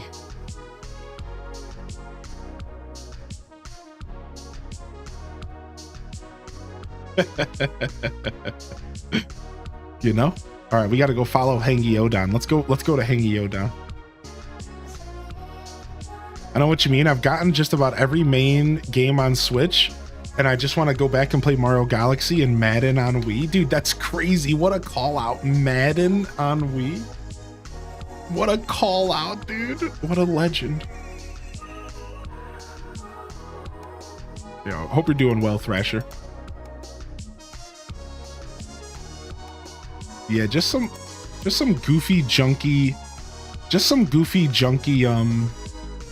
Samsung monitors. I think they're like 150 bucks. They're not bad. I like my curved monitor. The only reason I said that is because I know what top of the line monitors are like, and my monitors are totally like budget monitors. Like even the curved one, like they're all budget, you know, budget friendly.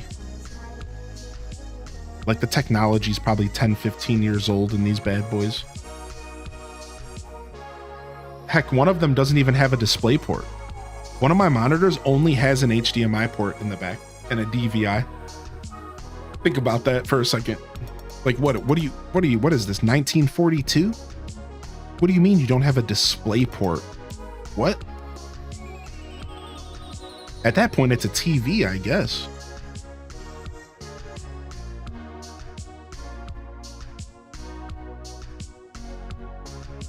DVI Gramps, yeah.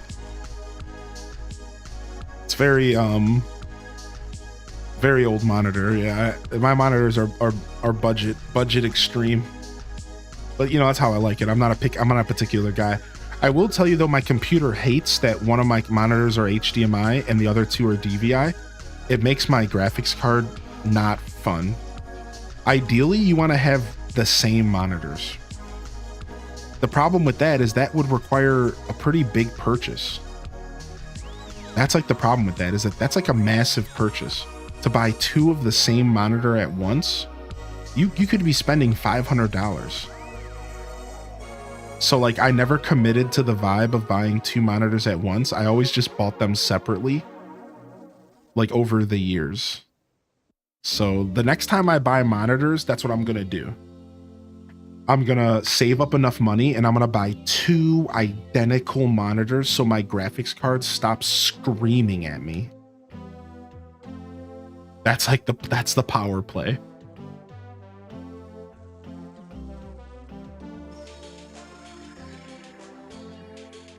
Any budget friendly recommendations where you can get or on where to find secondhand or cheap monitors?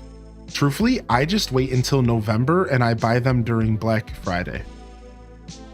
There's always like 50%, 70% off budget 1080p Samsung monitors. That's when I buy them.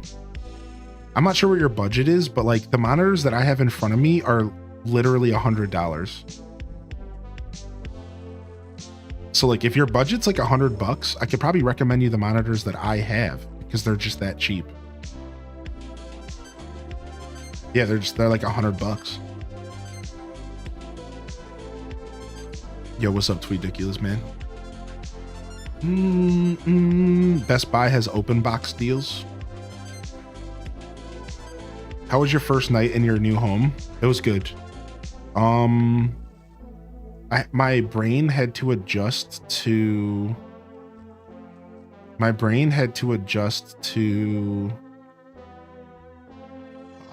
the pressure out here is like a little different. I'm wondering if like the elevation is different from where I used to live. So like my first night of sleep was like a little weird because of that. And then I like woke up with like a little headache. And then my second night of sleep and my third, because I've slept here for 3 nights now, have all been just delectable, like delicious sleep. A little bit of tossing and turning, but like that's just how I always sleep right now. But like it was good sleep.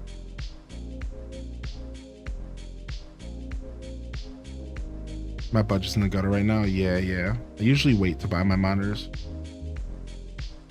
Yeah, that's cool. Old floor displays at Best Buy. What an interesting little cash grab there. Like that's dope. Yeah, how you doing, Sam Squatch? Welcome in, my dude. Scarlett's in the house. Get some waves in the chat. Wave them on in. Man, what a beautiful raid coming from the JoJo fam. 24 hours is nothing to scoff at, dude. Absolutely nothing to scoff at, man. Holy heck.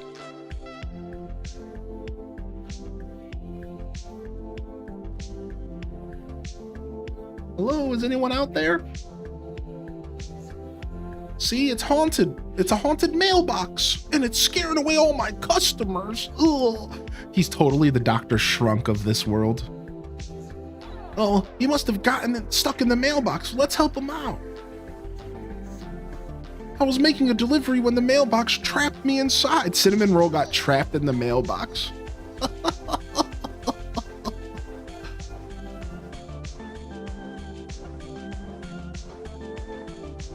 Propeller hat? Okay, I have to give a propeller hat to a doll? Okay. Where at though? Oh, in the plaza. So wait, where's the plaza? Like back at the front of the game, right?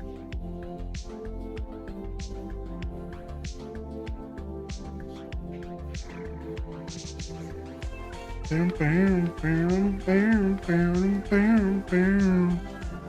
you fast travel there? Yeah, probably, but I'm just chilling. Thanks for the Rex. Yeah, no problem. At least no one's gonna walk in on you on the bathroom now. Hey, that only happened once in the old house, surprisingly. That's funny that you know that story. You remember that story though. That only happened once, all right? To be fair.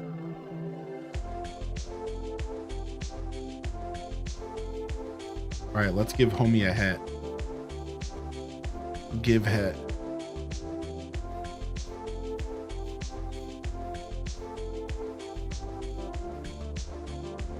Wait, they want to take me to the airplane? What?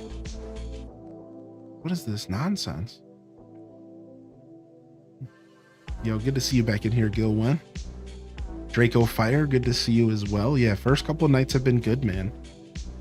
Very peaceful and nice and cold because I've been having the windows open.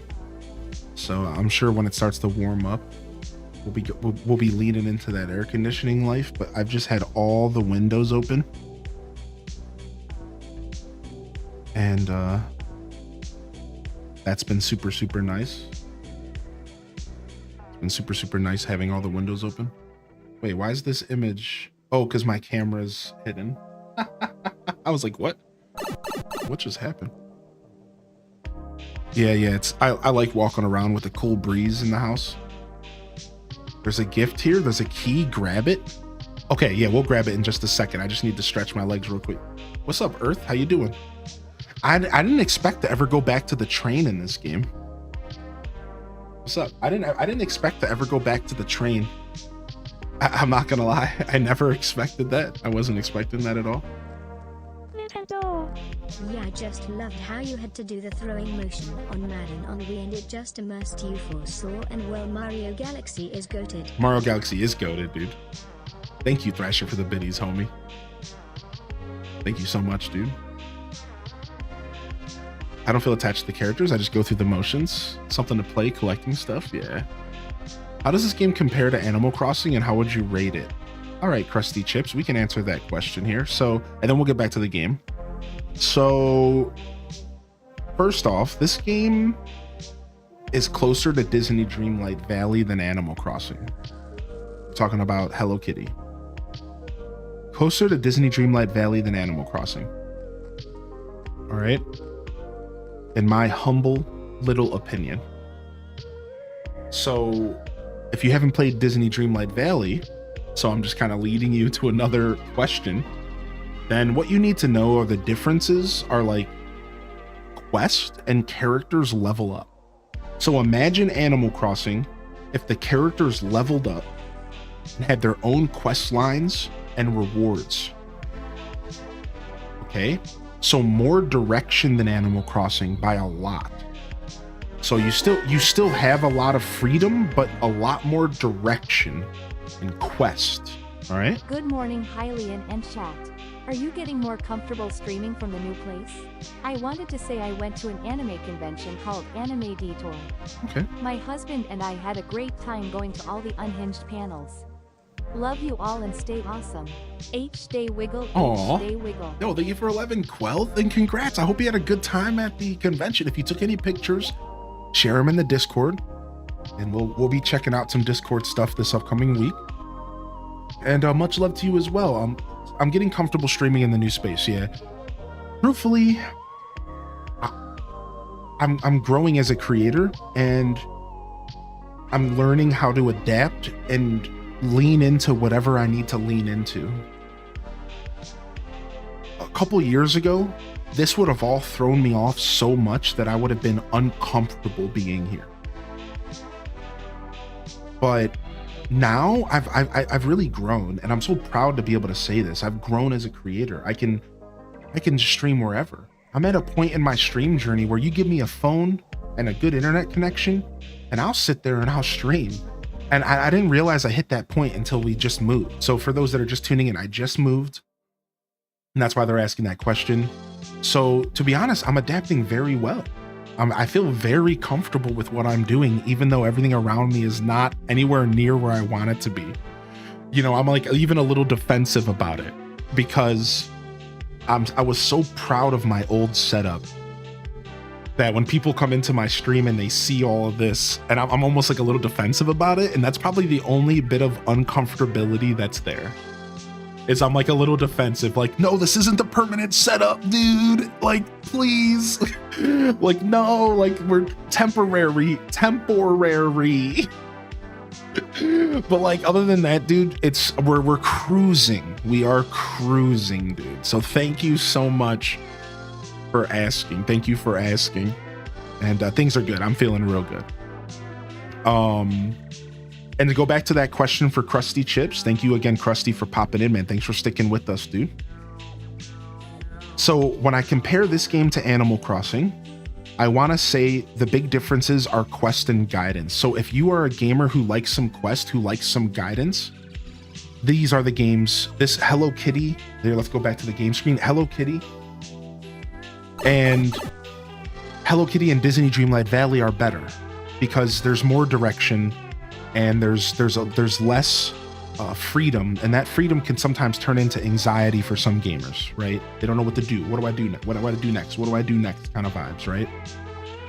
Otherwise, I think Animal Crossing has had more time to cook, so you need to respect that when comparing Animal Crossing to Hello Kitty, the one thing you need to respect here is Animal Crossing has had over 20 years to cook its formula, and this game has had 3 or 4, two, I think.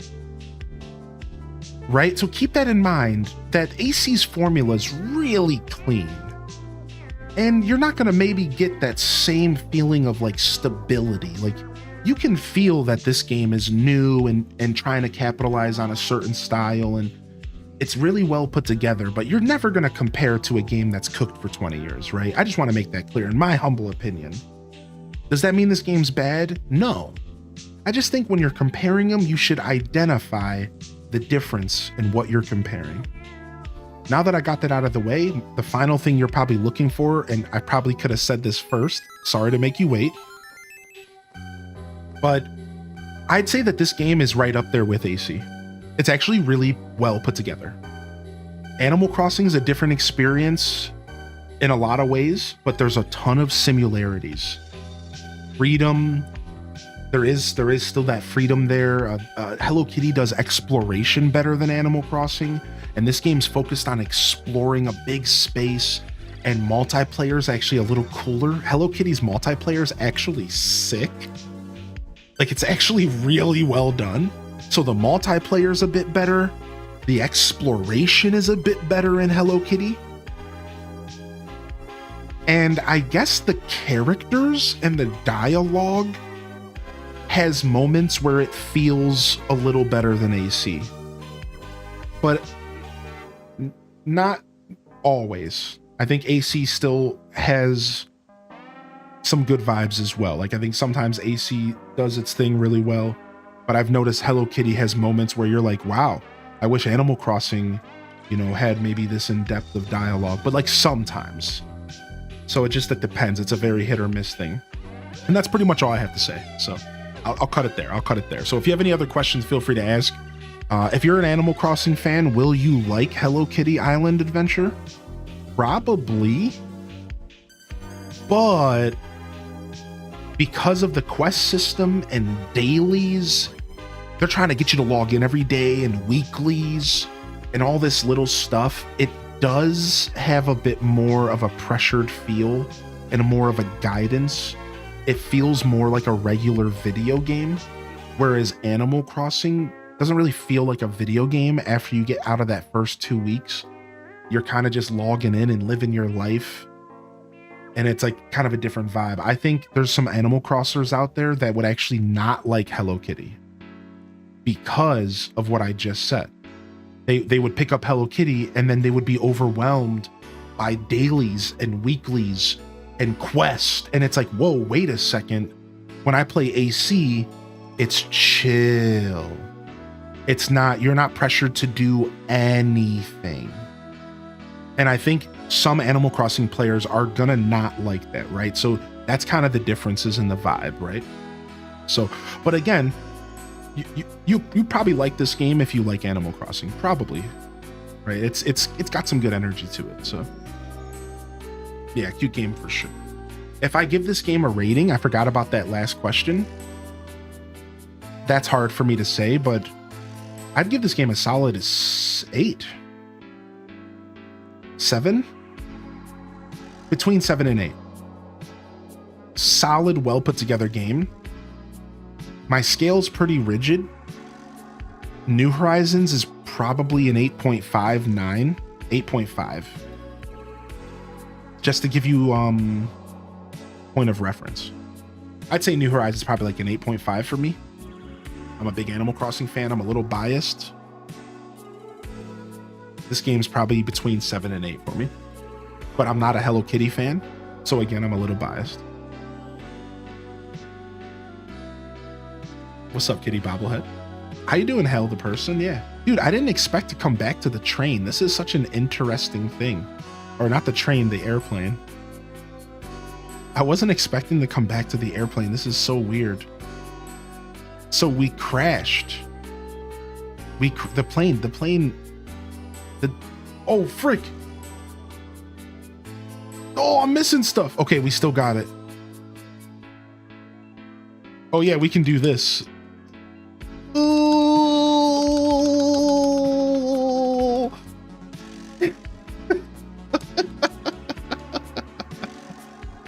I forgot about that. Oh my lord. What's up, Wildly Orange? What's up, Orange baby? Yeah, thank you for asking, chat room. Appreciate you. Thank you again, Quelth, for 11. Eileen, you're an adult? No! You can't make me. Rescue cinnamon roll from the mailbox near the comedy club. Okay. Yo, good morning, Clover. Pretty sure it's gonna be Mario Kart. I think Mario Kart will be the launch title. And then I think launch titles really could be anything. Mario 3D feels pretty obvious though, right? Mario 3D within the first year of Switch 1 or Switch 2 is a given. I feel like that's like a given.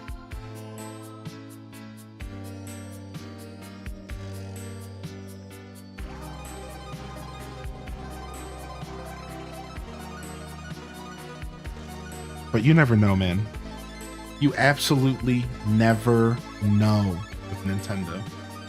But I think Mario 3D, I think Mario Kart's release title, Mario 3D comes out. I think they announce a Donkey Kong on the second. My predictions for the Switch 2 Direct are if they announce games, I think that there's an if there. If they announce more than just like one game, if they give us like a little, like a kind of a direct style presentation with like with some future games, which I feel like they have to, but knowing Nintendo, they might not. I don't know. I have really mixed feelings. Like if they were to do, like show us like, let's say 5 games or talk about 5 games that are coming to the Switch 2. I think those games would be Mario Kart, Mario 3D, Donkey Kong, Kirby, Animal Crossing. I just recently heard that apparently Nintendo did a ton of hiring. Nintendo did a ton of hiring, and apparently the hiring was like targeted towards Kirby. I don't know the details. I didn't look it up, but apparently the hiring was towards Kirby somehow, or the team for Kirby or something. So there's like a lot of rumors now that they're working on another Kirby game, which is kind of a given because Kirby Forgotten Land was amazing. So I think those are my games. I think we see Kart, Donkey, Mario, Animal Crossing.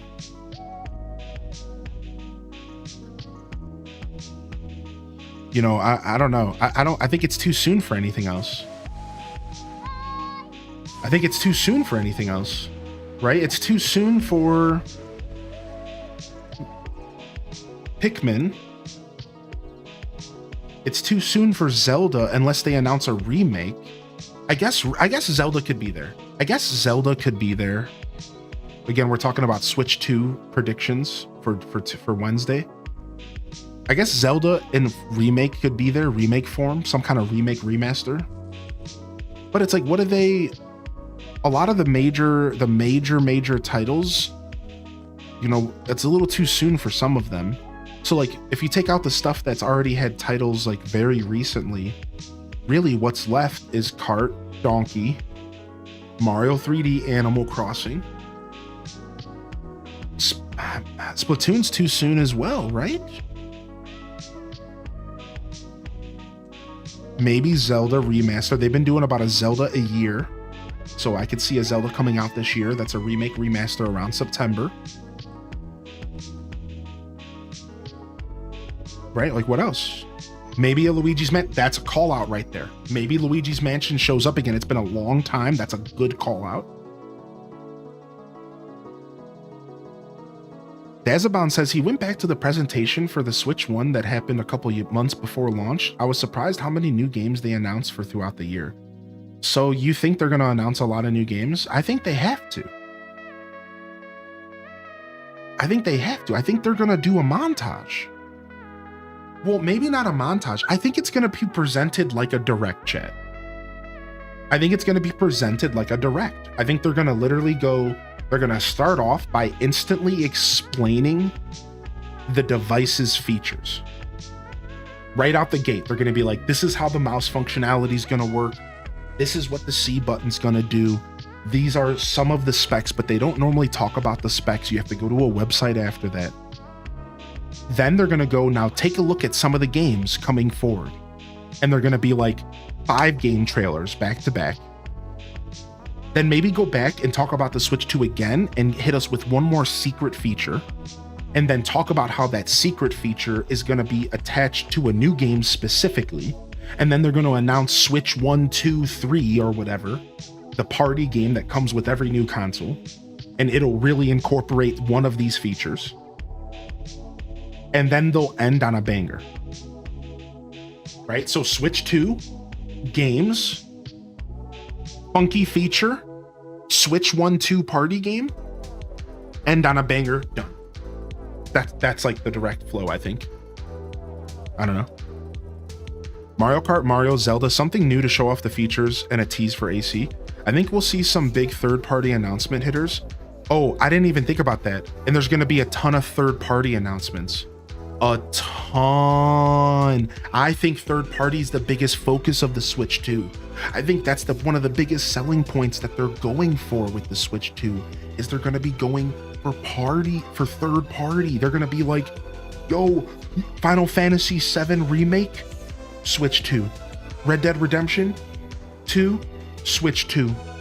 Grand Theft Auto 5, maybe? I don't know. Switch 2. And they're going to list them up. Capcom's going to be like, here's every Resident Evil we've ever made over the past decade.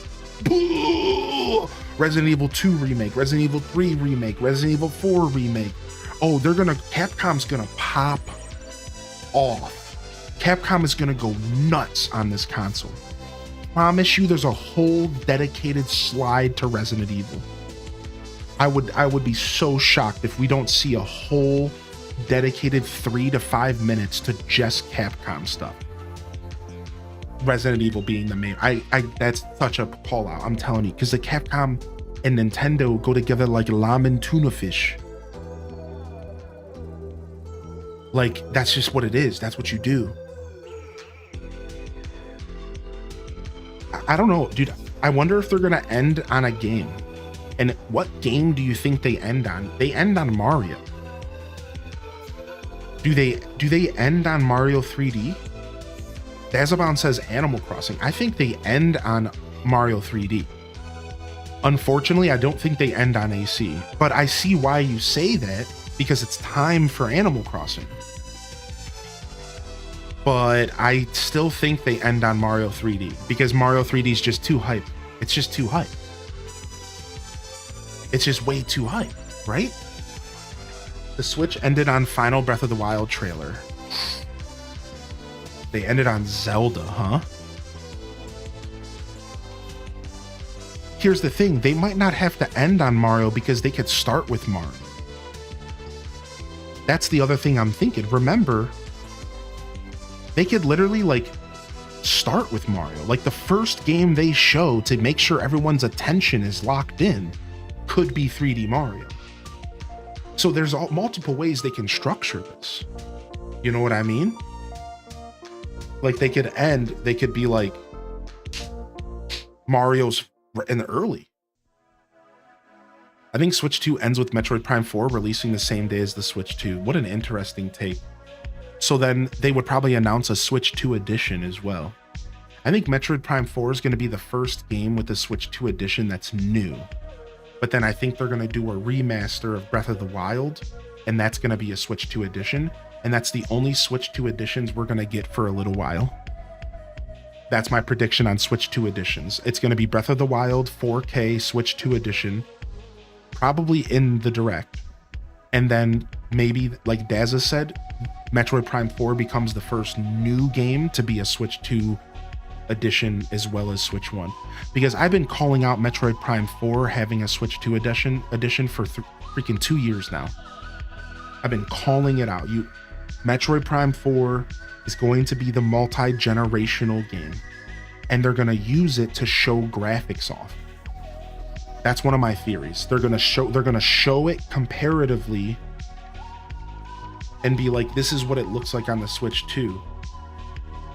Like, look at the glow up. Now, the only problem with this theory is you wouldn't want to talk down on the Switch 1. So you're not going to do like a side-by-side comparison, because then you're just telling people not to buy Switch 1s. So I don't know. That's like one thing about my theory that doesn't make sense from a marketing standpoint. You never want to talk down on your own hardware.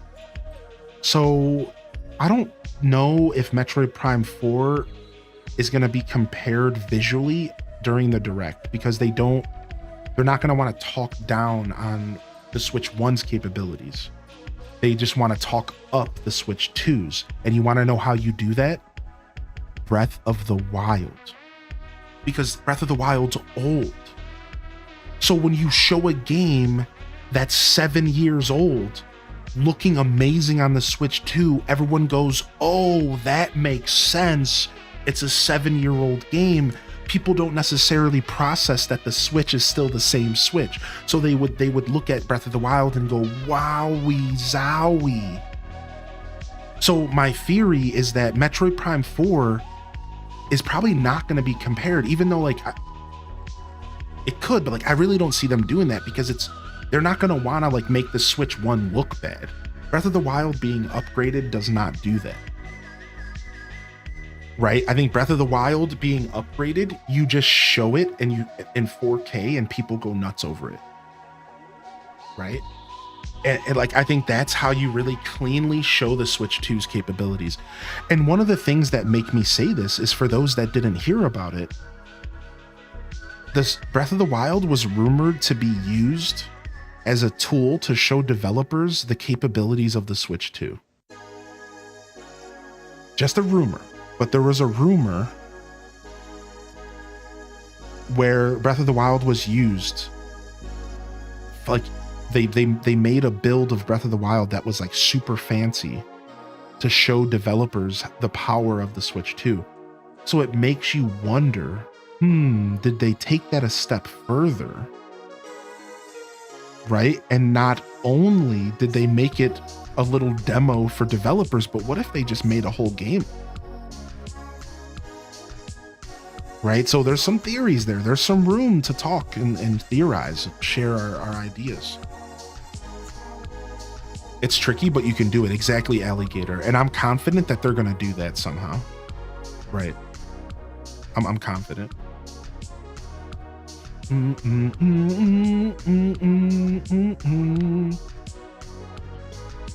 People think the Switch 2 comes in June. Yeah, I agree. What's up, Team Nintendo? I've been thinking early summer this whole time. I still think early summer. Now, some people tried to say May. I think May is too soon. Personally, I think May is too soon. So I think it's June. I don't think they're going to make us wait till fall. I would be very, very shocked if we end up waiting until fall or winter.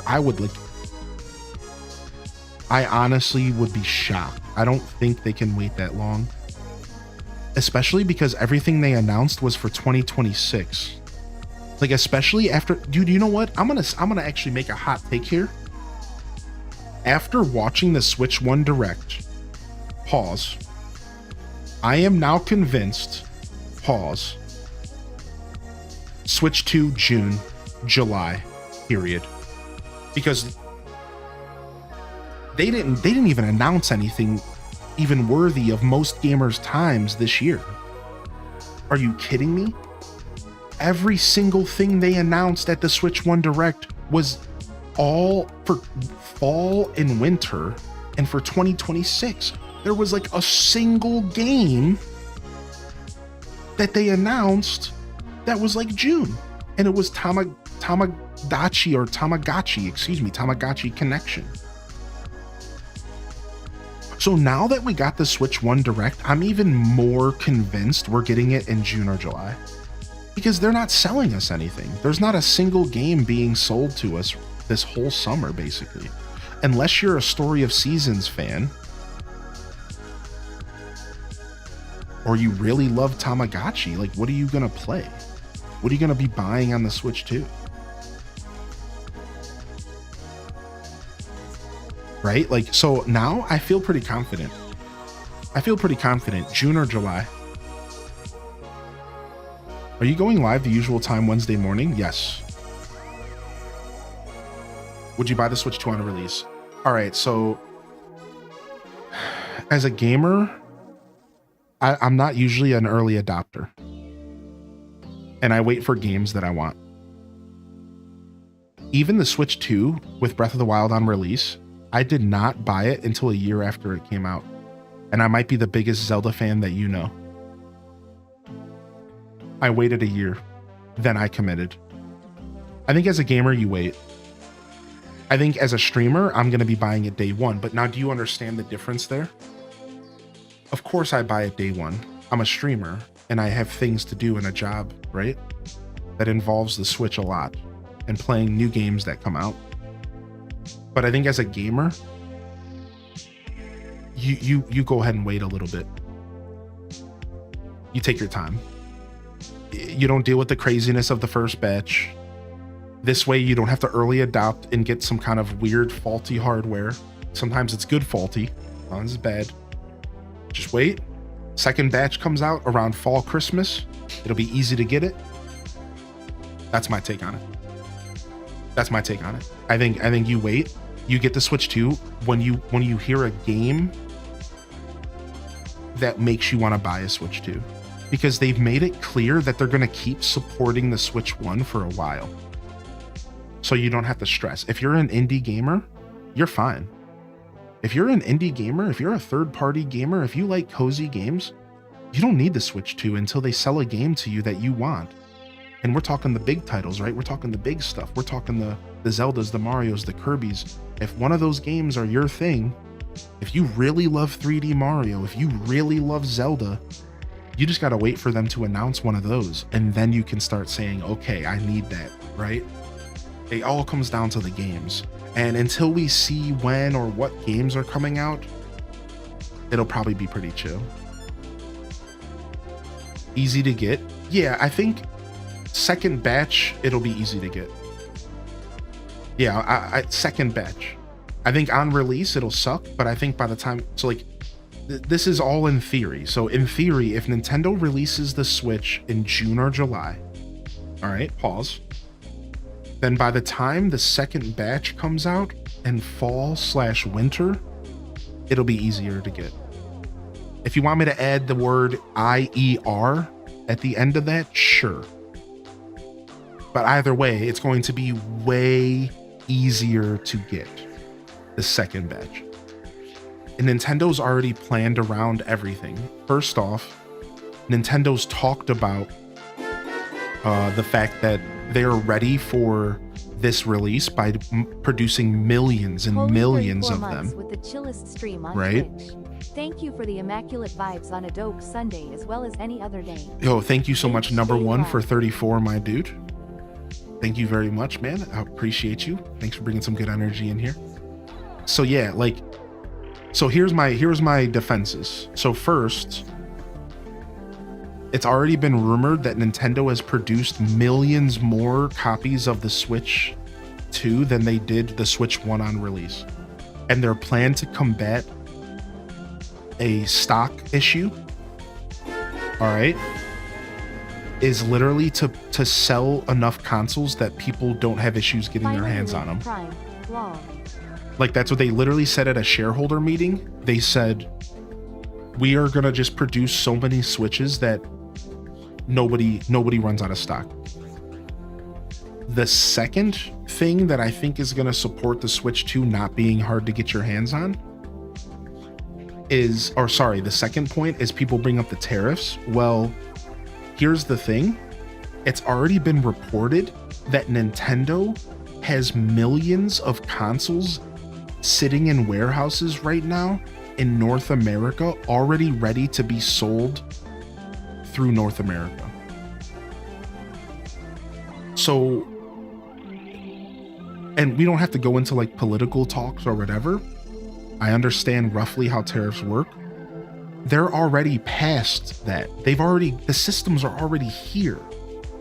They're not going to be paying the cost of the tariffs because the tariffs don't go in right away. They're still not here. It's all happening soonish. They're already here. They're already sitting in warehouses waiting to be sold. Like, they're already past that, right? Now, what does this mean for like the second batch or the third batch and stuff like that? Well, apparently, like a whole third of Nintendo's production has been moving over the years. They actually have a ton of their production in Vietnam now, not just China. They also have production in somewhere else, another country. So what does this mean? I don't think Nintendo's worried about tariffs. Apparently, Nintendo has already been fixing this problem over the years, preparing themselves. If you don't know, Vietnam is a partner with America in some ways. Therefore, Vietnam is not going to be affected by these tariffs. Therefore, Nintendo, again, a third or something of their production is reportedly being done in Vietnam, not just China and not other places. So I think as Nintendo fans, I think we it might be okay, you could say, to have faith that they already figured all this out.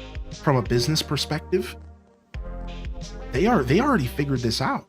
They are way ahead of the game right now. And I don't think we're going to be affected whatsoever by this stuff. I don't think even a little bit. I think worst case scenario, we get a console that's maybe a little bit more expensive than what we're expecting. I think worst case scenario, we end up spending $450 instead of $400 on release, which that's a lot of money, but I think that's worst case scenario. $400 and $450 instead of $400. That's kind of my like take on it. I think worst case scenario, we spend $450 on release, and like that's really it. Which again, like that's a lot of money. So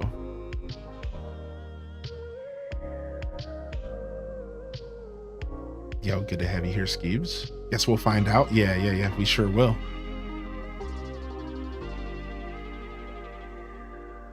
Our brother just saw Hylian was live and called him probably the best out of all the streamers I've seen you watch. Aw. Well, shout outs to the bookworm, brother. Appreciate that. You think it's going to be $429? What an interesting number. I mean, yeah. I guess if $30 makes or breaks the difference, that makes sense. Yeah. $429.99. That's like an interesting take. I never heard that. Kind of like that take. I wonder if that's true, actually.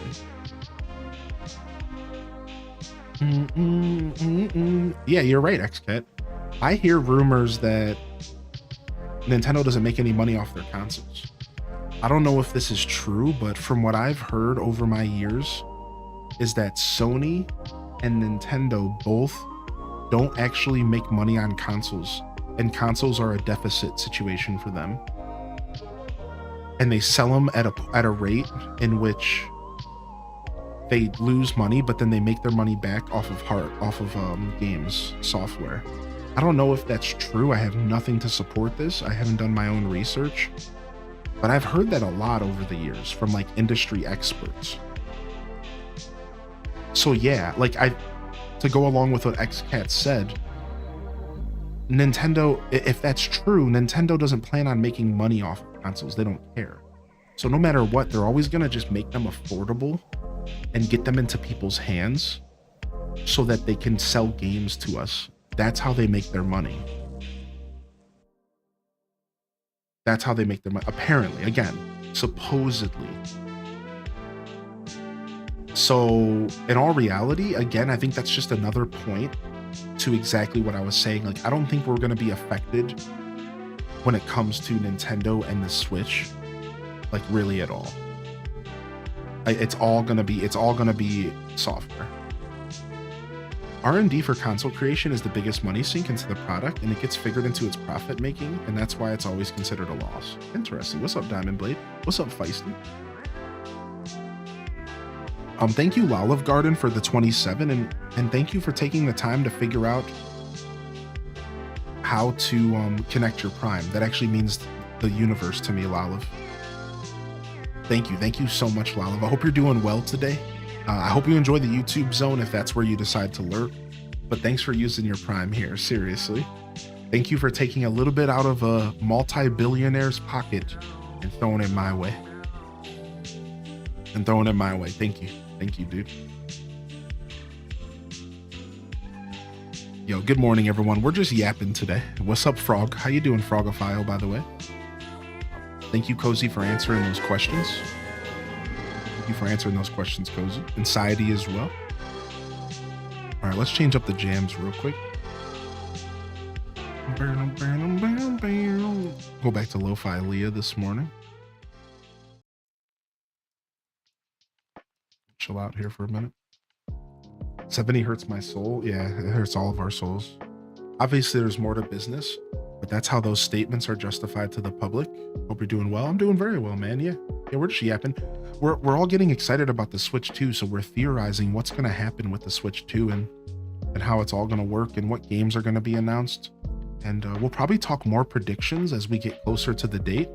To answer those questions, I will be streaming on Wednesday morning at a normal time. So I don't know what time the Switch 2 Direct is, but I think it's pretty early, probably 10 a.m. PT. So I'll be here at 8 a.m. We'll hang out, we'll watch the Direct, and we'll spend all day high as a kite watching, high on the Direct, and probably a little copium, and talking about it just all day. Just talking about it all day. So yeah, I'll be live at my normal time, maybe even a little earlier on Wednesday if I can, just to kind of lock in, So yeah, it'll be cool. I'm pretty excited about it overall.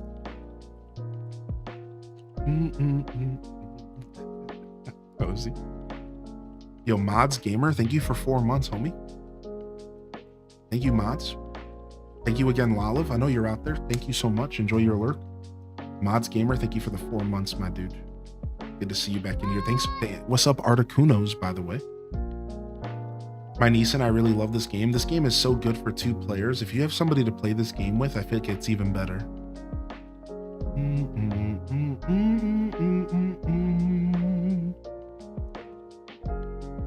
What's up with you? Well, it's my birthday and it's April Fool's. I need to pull off a really epic prank. But I'm not thinking of anything good enough. I'm sure I'll think of something. Actually, maybe you can help me. I can't tell anyone that I can't think of a prank. I would never live it down. But you can ask our friends. Okay, we can do that. Oh, thank you, Lolive. I appreciate that, dude. Let's take Jeff Bezos' money together. It's like that old show, Ben Stein. Win Jeff Bezos's money.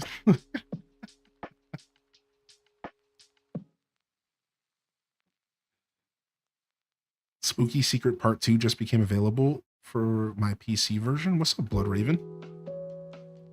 Thanks for the follows coming in. I know we're playing Hello Kitty, but I know we're not focusing a ton on it today. I kind of just chose to play this game because I didn't know what else to do today. I wasn't too confident in just doing another just chatting stream. In hindsight, I probably should have just been confident and just hung out. Because that's literally what we're doing. We're just chatting, dude. We're just hanging out, man. Multiplayer quest for the haunted house. Oh, cool. Very cool.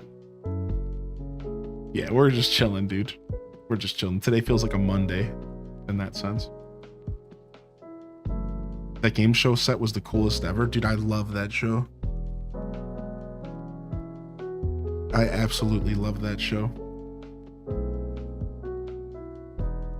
Do, do, do, do, do, do.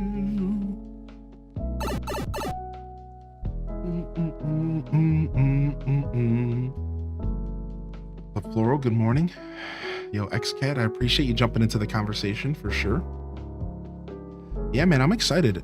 You know, at the end of the day, when we have these conversations, you know, I hope most people know, like, nobody knows anything, and it's all just theories. Nobody knows anything. Nobody's sure about anything. And that's like the fun part about it, because like everything is speculation. There's rarely been anything confirmed. And even when I hear something is confirmed, half the time I'm like, yeah, whatever. So we really don't know, man. Will the Nintendos be hard to get? As Frogophile said, when are Nintendos not hard to get? Yeah, like of course, like even in winter, it's probably gonna be sucky, but I think it'll be okay. I think Nintendo's gonna at least do something about making it better. Dude, I'm not looking forward to the pre-order. Dude, there's rumors that they're gonna announce pre-orders during the Direct and say that you can pre-order after the Direct. And I might have to spend an hour on my stream refreshing websites. I hope y'all are ready. Like I might, depending on what they do on Wednesday, we could sit there for like an hour just sitting there refreshing websites, because like I'm getting a pre-order in. Like I don't really want to pre-order. Like the truth is I hate pre-ordering, and I would much rather just go to a store and buy it. But I'm worried that there's even going to be an option to do that. Like here's the thing and this gets me all confused. It's like, so if they're doing pre-orders, are they going to cut the pre-orders off and still allow people to buy stuff off the shelves? Is there going to be a limit? How does this work? The last time I brought this up to all of you, people were like, well, they'll probably limit the pre-orders. And it's like, will they though? Like, you know what I mean? Like if I don't pre-order, am I just going to be completely out of luck? Like, how's this going to work? If I show up to a place at midnight or as soon as they open, like, would I be able to buy one off the shelf? Like, I don't know. So I'm like, I feel like I have to get a pre-order in. But what I would prefer to do is go to a GameStop physically, walk in, do a pre-order or do it online, even though online sucks, again, because everyone's going to be trying to do it at the same time. So I'd rather go to a GameStop and put $10 down and be like, pre-order a Switch 2. So I don't know, man. I don't really like pre-order. I hate the pre-order era. I think it's so dumb because it creates a weird experience. I would just much rather people just walked into a store to buy stuff, because it makes everything complicated and like and uncomfortable. Is it just me? Like, who likes to sit at a website that literally can't handle the amount of traffic? Like, why do we do this? Why is this the era we're in?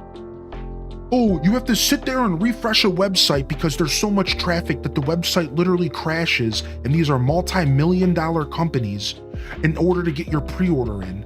Who has time for this shit, dude? Like, it's a joke, dude. I don't want to do this, dude. Just let me buy the damn console. Let me go in the store and buy it. Like, I don't want to do that, dude. I don't understand how we're in 2025 and this is the optimal method. This is the optimal method in 2025. Staring at a website that it refreshes.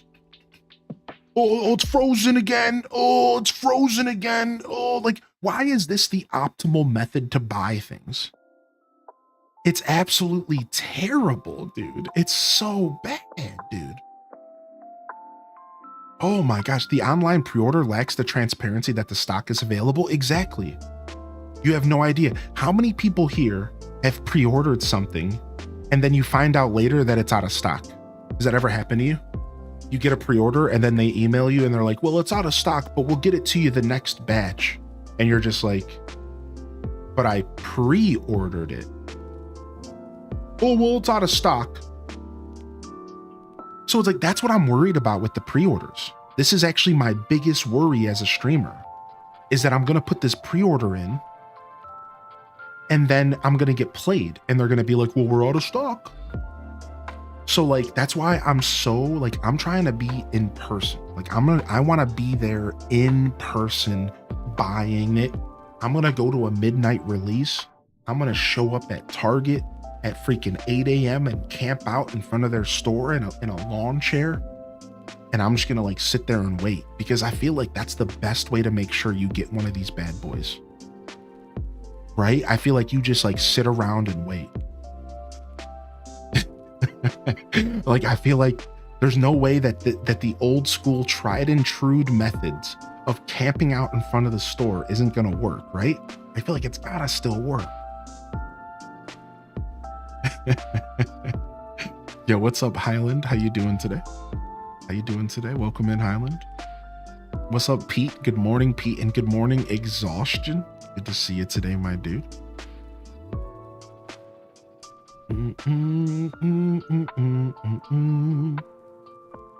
Here's the solution. You pre-order. If you get the issue where they say they're out of stock, you go to Target and buy one.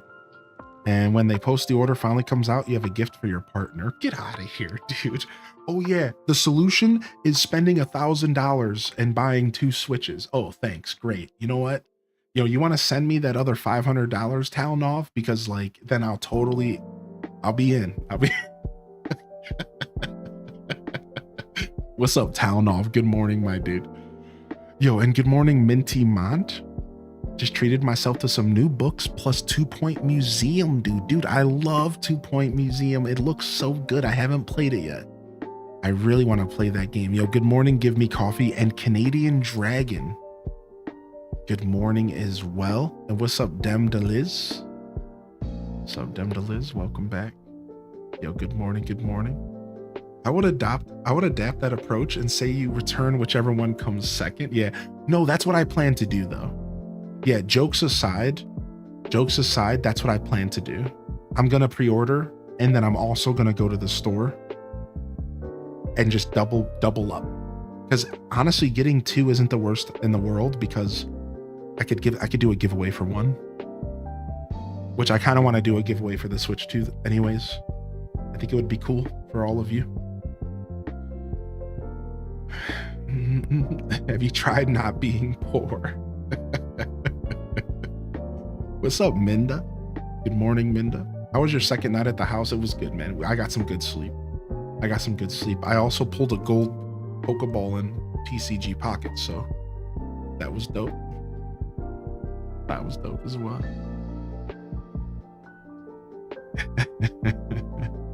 Yo, good morning. Welcome to the broadcast. That was my daily grinds my gears rant. That was my you know what grinds my gears?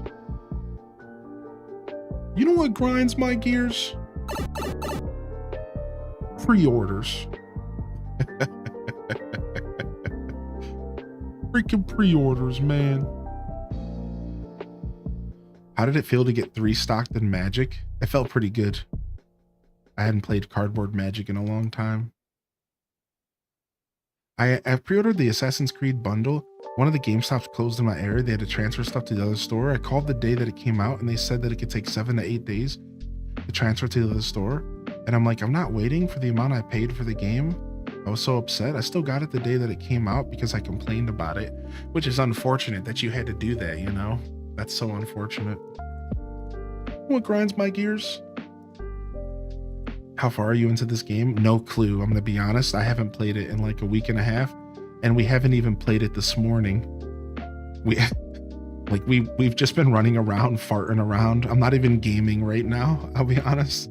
We honestly are just chatting. And I vent about my frustration that there seems to be a force to upgrade to new gen consoles when they only make games for the new gen. Yeah, it's pretty brutal. And you know, that's not just for consoles, Gabby XO. If you want to talk about the real problems, it's also in PC gaming. What's happening in PC gaming is they're pumping out these graphics cards so fast, and then all the games that get made are not optimized for lower graphics cards, only newer ones, and you're forced out of the market if you don't buy a new computer every 2 years. It's actually really brutal. And it's not even just consoles. It's happening in the PC gaming too. PC gaming is becoming a sham. If you don't buy an upgrade for your computer every 2 years, you can't play new games because they're not taking the time to optimize them for lower rigs. It's brutal and it's disgusting. And honestly, It's one of the biggest shams in gaming right now. Yeah, it's brutal, dude. It's like I don't know, man. Yeah, so I'm right there with you. Mobile gaming starting to join the gang as well. Oh, that's terrible, dude. Do you think if you don't pre-order, there'll be any left for non-pre-order people? I think there will. Yeah, there will, E-Talker. Yeah, that's what we were talking about. Like, the truth is that most stores they cut pre-orders off. So like, let me just give you some numbers. So let's just say in theory that a store got 200 Switch 2s. They would only let 150 of them pre-order. So that 50 are left for the shelves. That's how this works. But like, I don't know. I'm just overly worried because I really want to Switch 2. So I'm kind of panicking about it, but it's probably not that big of a deal. What was the first meal you had at the house? So there's this place called Pulp and they do really fresh food. So it was this buffalo chicken wrap with cheese and chicken and buffalo sauce and lettuce and whatever. And then a smoothie that was ginger, carrot, orange, and it's called an elixir. And I love that word because I'm a nerd. And that was my first meal. The chat had donated me money to buy beer and a pizza and eat it on my front porch, but I wasn't in the mood for beer or pizza. So instead I got a smoothie and a sandwich and it was delicious. I still might do the beer and pizza later, but I didn't yet. For now, I wanted the smoothie and the sandwich. It was delicious. That was my first meal in the house, in the new house.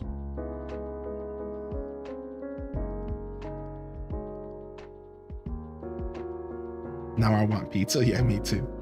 As long as you got something that fed your soul. Oh, thank you, 16-bit. Yeah, we'll still get a beer and a za at some point. Oh yeah, sorry, Aelith, I didn't reply to you. I got my well-deserved shower. I hung up the shower liner and I got my well-deserved shower. Oh, and it was so nice. I took one this morning as well. Very nice stuff. Here, yeah. What? I don't know. Why am I lying to myself? Let's just chat. This is what we're doing. This is where we're at. I don't know why I'm lying to myself. We're just chatting. I'm not gaming. I don't know why I tried to game today. I wanted to do a just chatting stream again, but I was like 2 days in a row, like we should probably play some games. And dude, I'm so just here to talk, man. I'm so elated with the move and I just have so much going on in my mind. Like I just want to sit here and unbox stuff and hang out, dude. Like I'm just in that mood right now. Yo, what up, Sparty? Yeah, H-Des chats in the chat. I agree, honestly. So Thrashers, thank you for the biddies. They say, I agree. I'm honestly working on building my OG gaming console collection. I'd rather invest in that. But even that's expensive when you got places like DK Oldies, but worth it in my opinion. I agree. I'm trying to build my retro gaming laboratory right now. That's what I want this room to turn into. I want this room to be my retro gaming lab. I want to put some shelves up. I want to get some shelves on the floor. I want to have all my retro games displayed and like a TV in the back for people to like with the game on and stuff. You know what I'm saying? This ain't new, you know. Streamers definitely inspire one another. But yeah, I wanna do like a retro gaming lab. Right now, my retro gaming collection is pretty thin, but it's Super Nintendo with 1 game, a GameCube with about 10 games, a Nintendo 64 with about 5 to 10 games, and an EverDrive, so every game, a Wii U unmodded that will be modded, a 3DS, a Game Boy Advanced with 1 game. 3DS, I have a handful.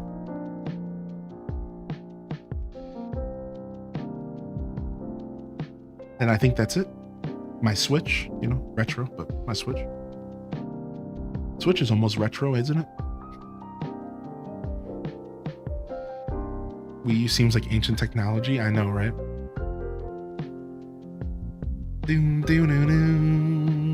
Don't forget the new pack today, chat.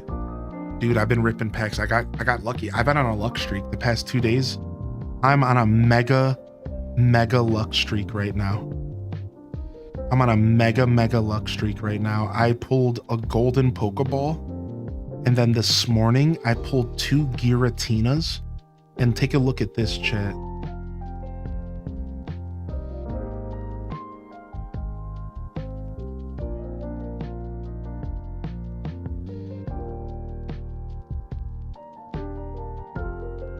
Look at it was the first and the last card.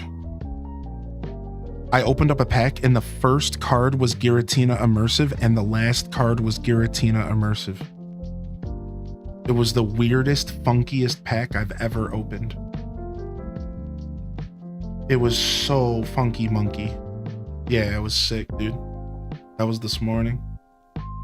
How does it feel to be Arceus's favorite? Feels nice. Feels good, man. Yeah, it's a good start, Exhaustion. I'm pretty proud of my retro gaming collection. I'm gonna be honest, I couldn't have done it without the community. So I'm pretty proud to say this. This community is beautiful. My Nintendo 64 was actually a gift from a viewer that was around a long time ago. They still come around every once in a while. I believe they do. And a bunch of my GameCube games were gifts as well. I had somebody send me Super Smash Bros. Melee. So yeah, to be honest, like I'm forever indebted into this community, you know, and the fact that somebody sent me a full Nintendo 64 and the gold cartridge of Ocarina of Time. Like, I don't know, man. Just gotta count your blessings in life and make sure you're forever grateful. Gratitude is so important, man. Gratitude is so important. I got you right now, Gabby. Yeah, I got you right now. Boom. You're locked in, baby. You're locked in, baby. Thank you. Curious if you'll actually use the closet space to explore extra saving stuff, or if you'll cover it with shelving. Do you plan to preserve the closet, or will you cover the door with giant Shreklian Descent paintings? So I don't know what I plan to do with this door. So I don't even know if this is the angle we're going to be using, right? So ideally the camera is actually, all right, I'm going to move some stuff here. Sorry, shaky cam. So ideally this, I believe, is the angle I'm looking for. So I want the camera straight and I want it hitting the room directly. Now, why? Because I'm going to run the green screen. I'm going to show you with my hands and then I'll come back because I don't want to like yell in the room because like I have neighbors. So let me show you and then I'll come back and talk about it. So I'm going to run the green screen diagonally, right? This corner is going to go back. So the green screen is going to be hanging from the ceiling, diagonally draping through the whole room so that I can use my full camera angle. And that is going to be the main setup. And then from outside of that, I will be able to take the green screen down and I will be able to use the back wall. So that wall over there, all of that wall space over there, and then all of this wall space here will all be stuff. Trinkets, shelves, games, whatever. So you'll notice something about this angle though. It's like, it still includes this closet space. So I'm gonna have to decide what I wanna do with it. And the idea is to maybe fix it with some lights and make it kind of a cool little display of some of the stuff that I love. The other idea is to maybe cover it up, like you said, with like a big tapestry and then just like decorate around it. But the point that I'm making here is most likely I'm not going to be able to avoid the closet in the scene. That's what I'm trying to show you here. Sadly, like this is mostly the ideal angle of the camera right here. I'm not gonna, this is gonna be in the scene. So if I wanna do a non-green screen setup, I'm gonna have to figure out something with the closet. So I have been wrapping my head around. I have been thinking about what are we gonna do with this closet? And I'm trying to, that's like, we're either gonna cover it or we're gonna lean into it and like set up some lights and stuff in there so it kind of looks neat. No, like I think we could do something fun with some LG or some RBG lights and stuff, and like it'll be glowing in there. And you know, I think we could actually make it really nice. So like that's kind of the vibe, but that's like a little bit far out. Like we're not quite sure. You know, I'm not quite sure yet what I'm doing with that. Here, I'm gonna move this camera again for now.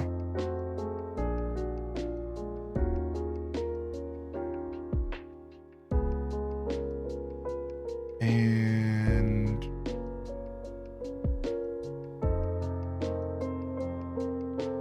oh, I believe this is where we were at. Yeah, sure.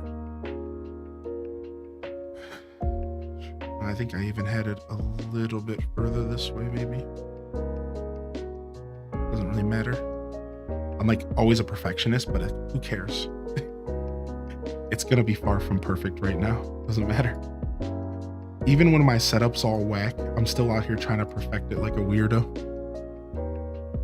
It's just what we do here as streamers, man. I don't want to freak you out, but the galaxy's popping through your closet. Would it freak you out more if I walked into it?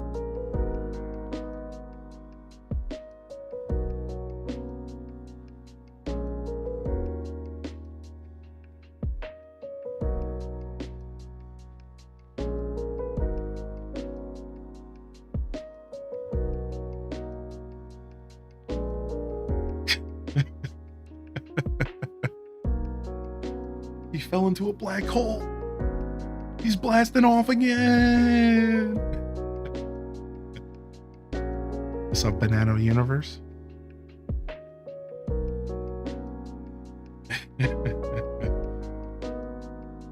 Where's your sweater from? I always forget the name. Where's Raina B at? True Limited or something? Frank, why do I keep forgetting the name? We got to make a command. It'll come to me. It'll come to me. I apologize. No, we didn't talk to the neighbors yet, but I'm imagining I'll make it happen the next couple of days.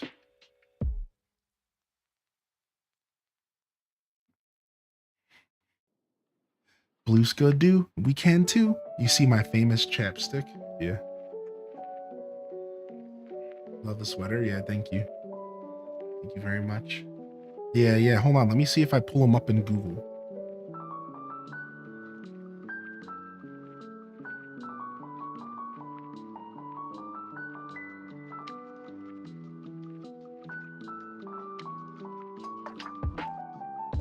True Customs. Got it.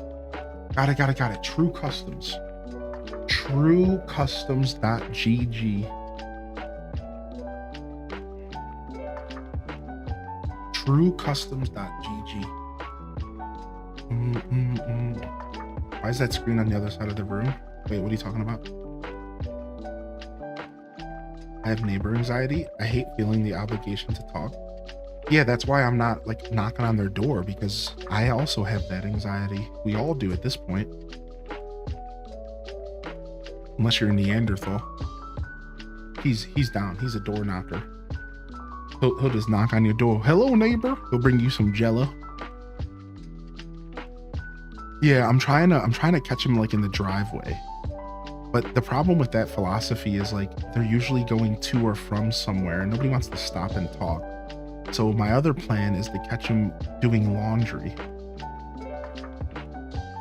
And then my last plan is to just suck it up and just catch him in the middle of the day or something.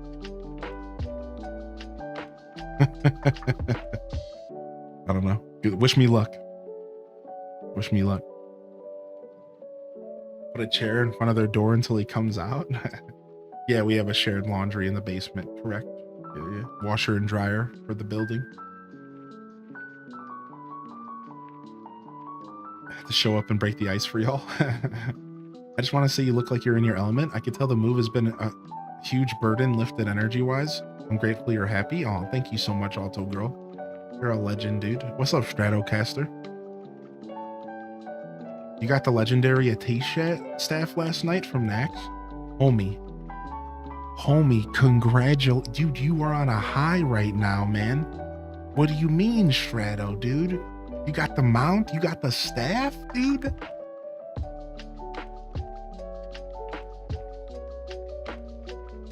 Oh, thank you. Thank you. Yeah, I love the sweater. I think it's so sick, dude. I love the GameCube vibe, dude. Holy heck.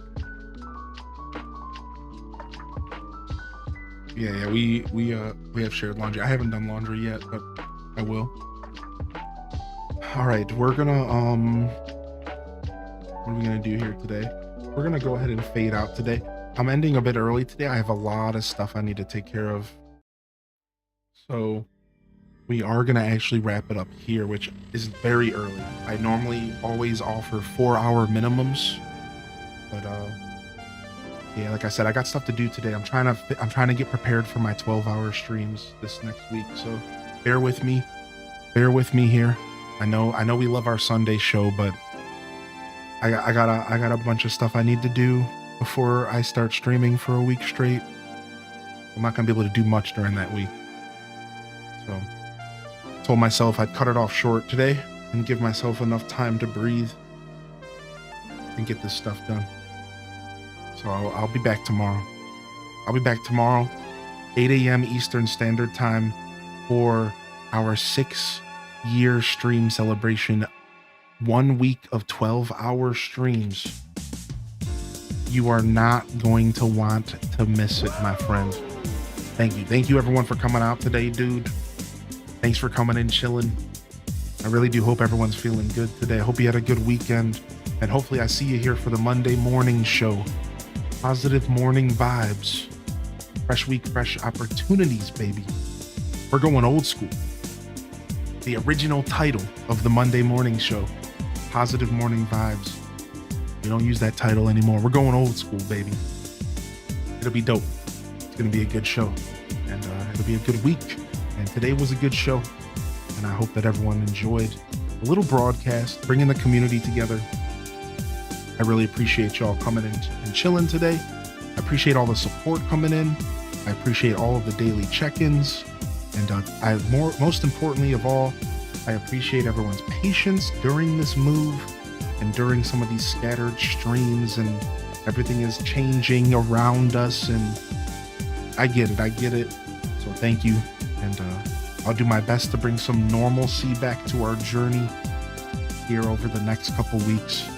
And so thank you everyone, sincerely. I really do hope that y'all have a wonderful rest of your Sunday. And this is Highly in Descent signing off from another wonderful Pyro Gaming Group production. Again, if I don't see y'all here tomorrow, have a wonderful start to your week, and don't forget to game on. Do not forget to game on, baby. Of course, as always, peace. Wrap it up and on to the next episode. Peace.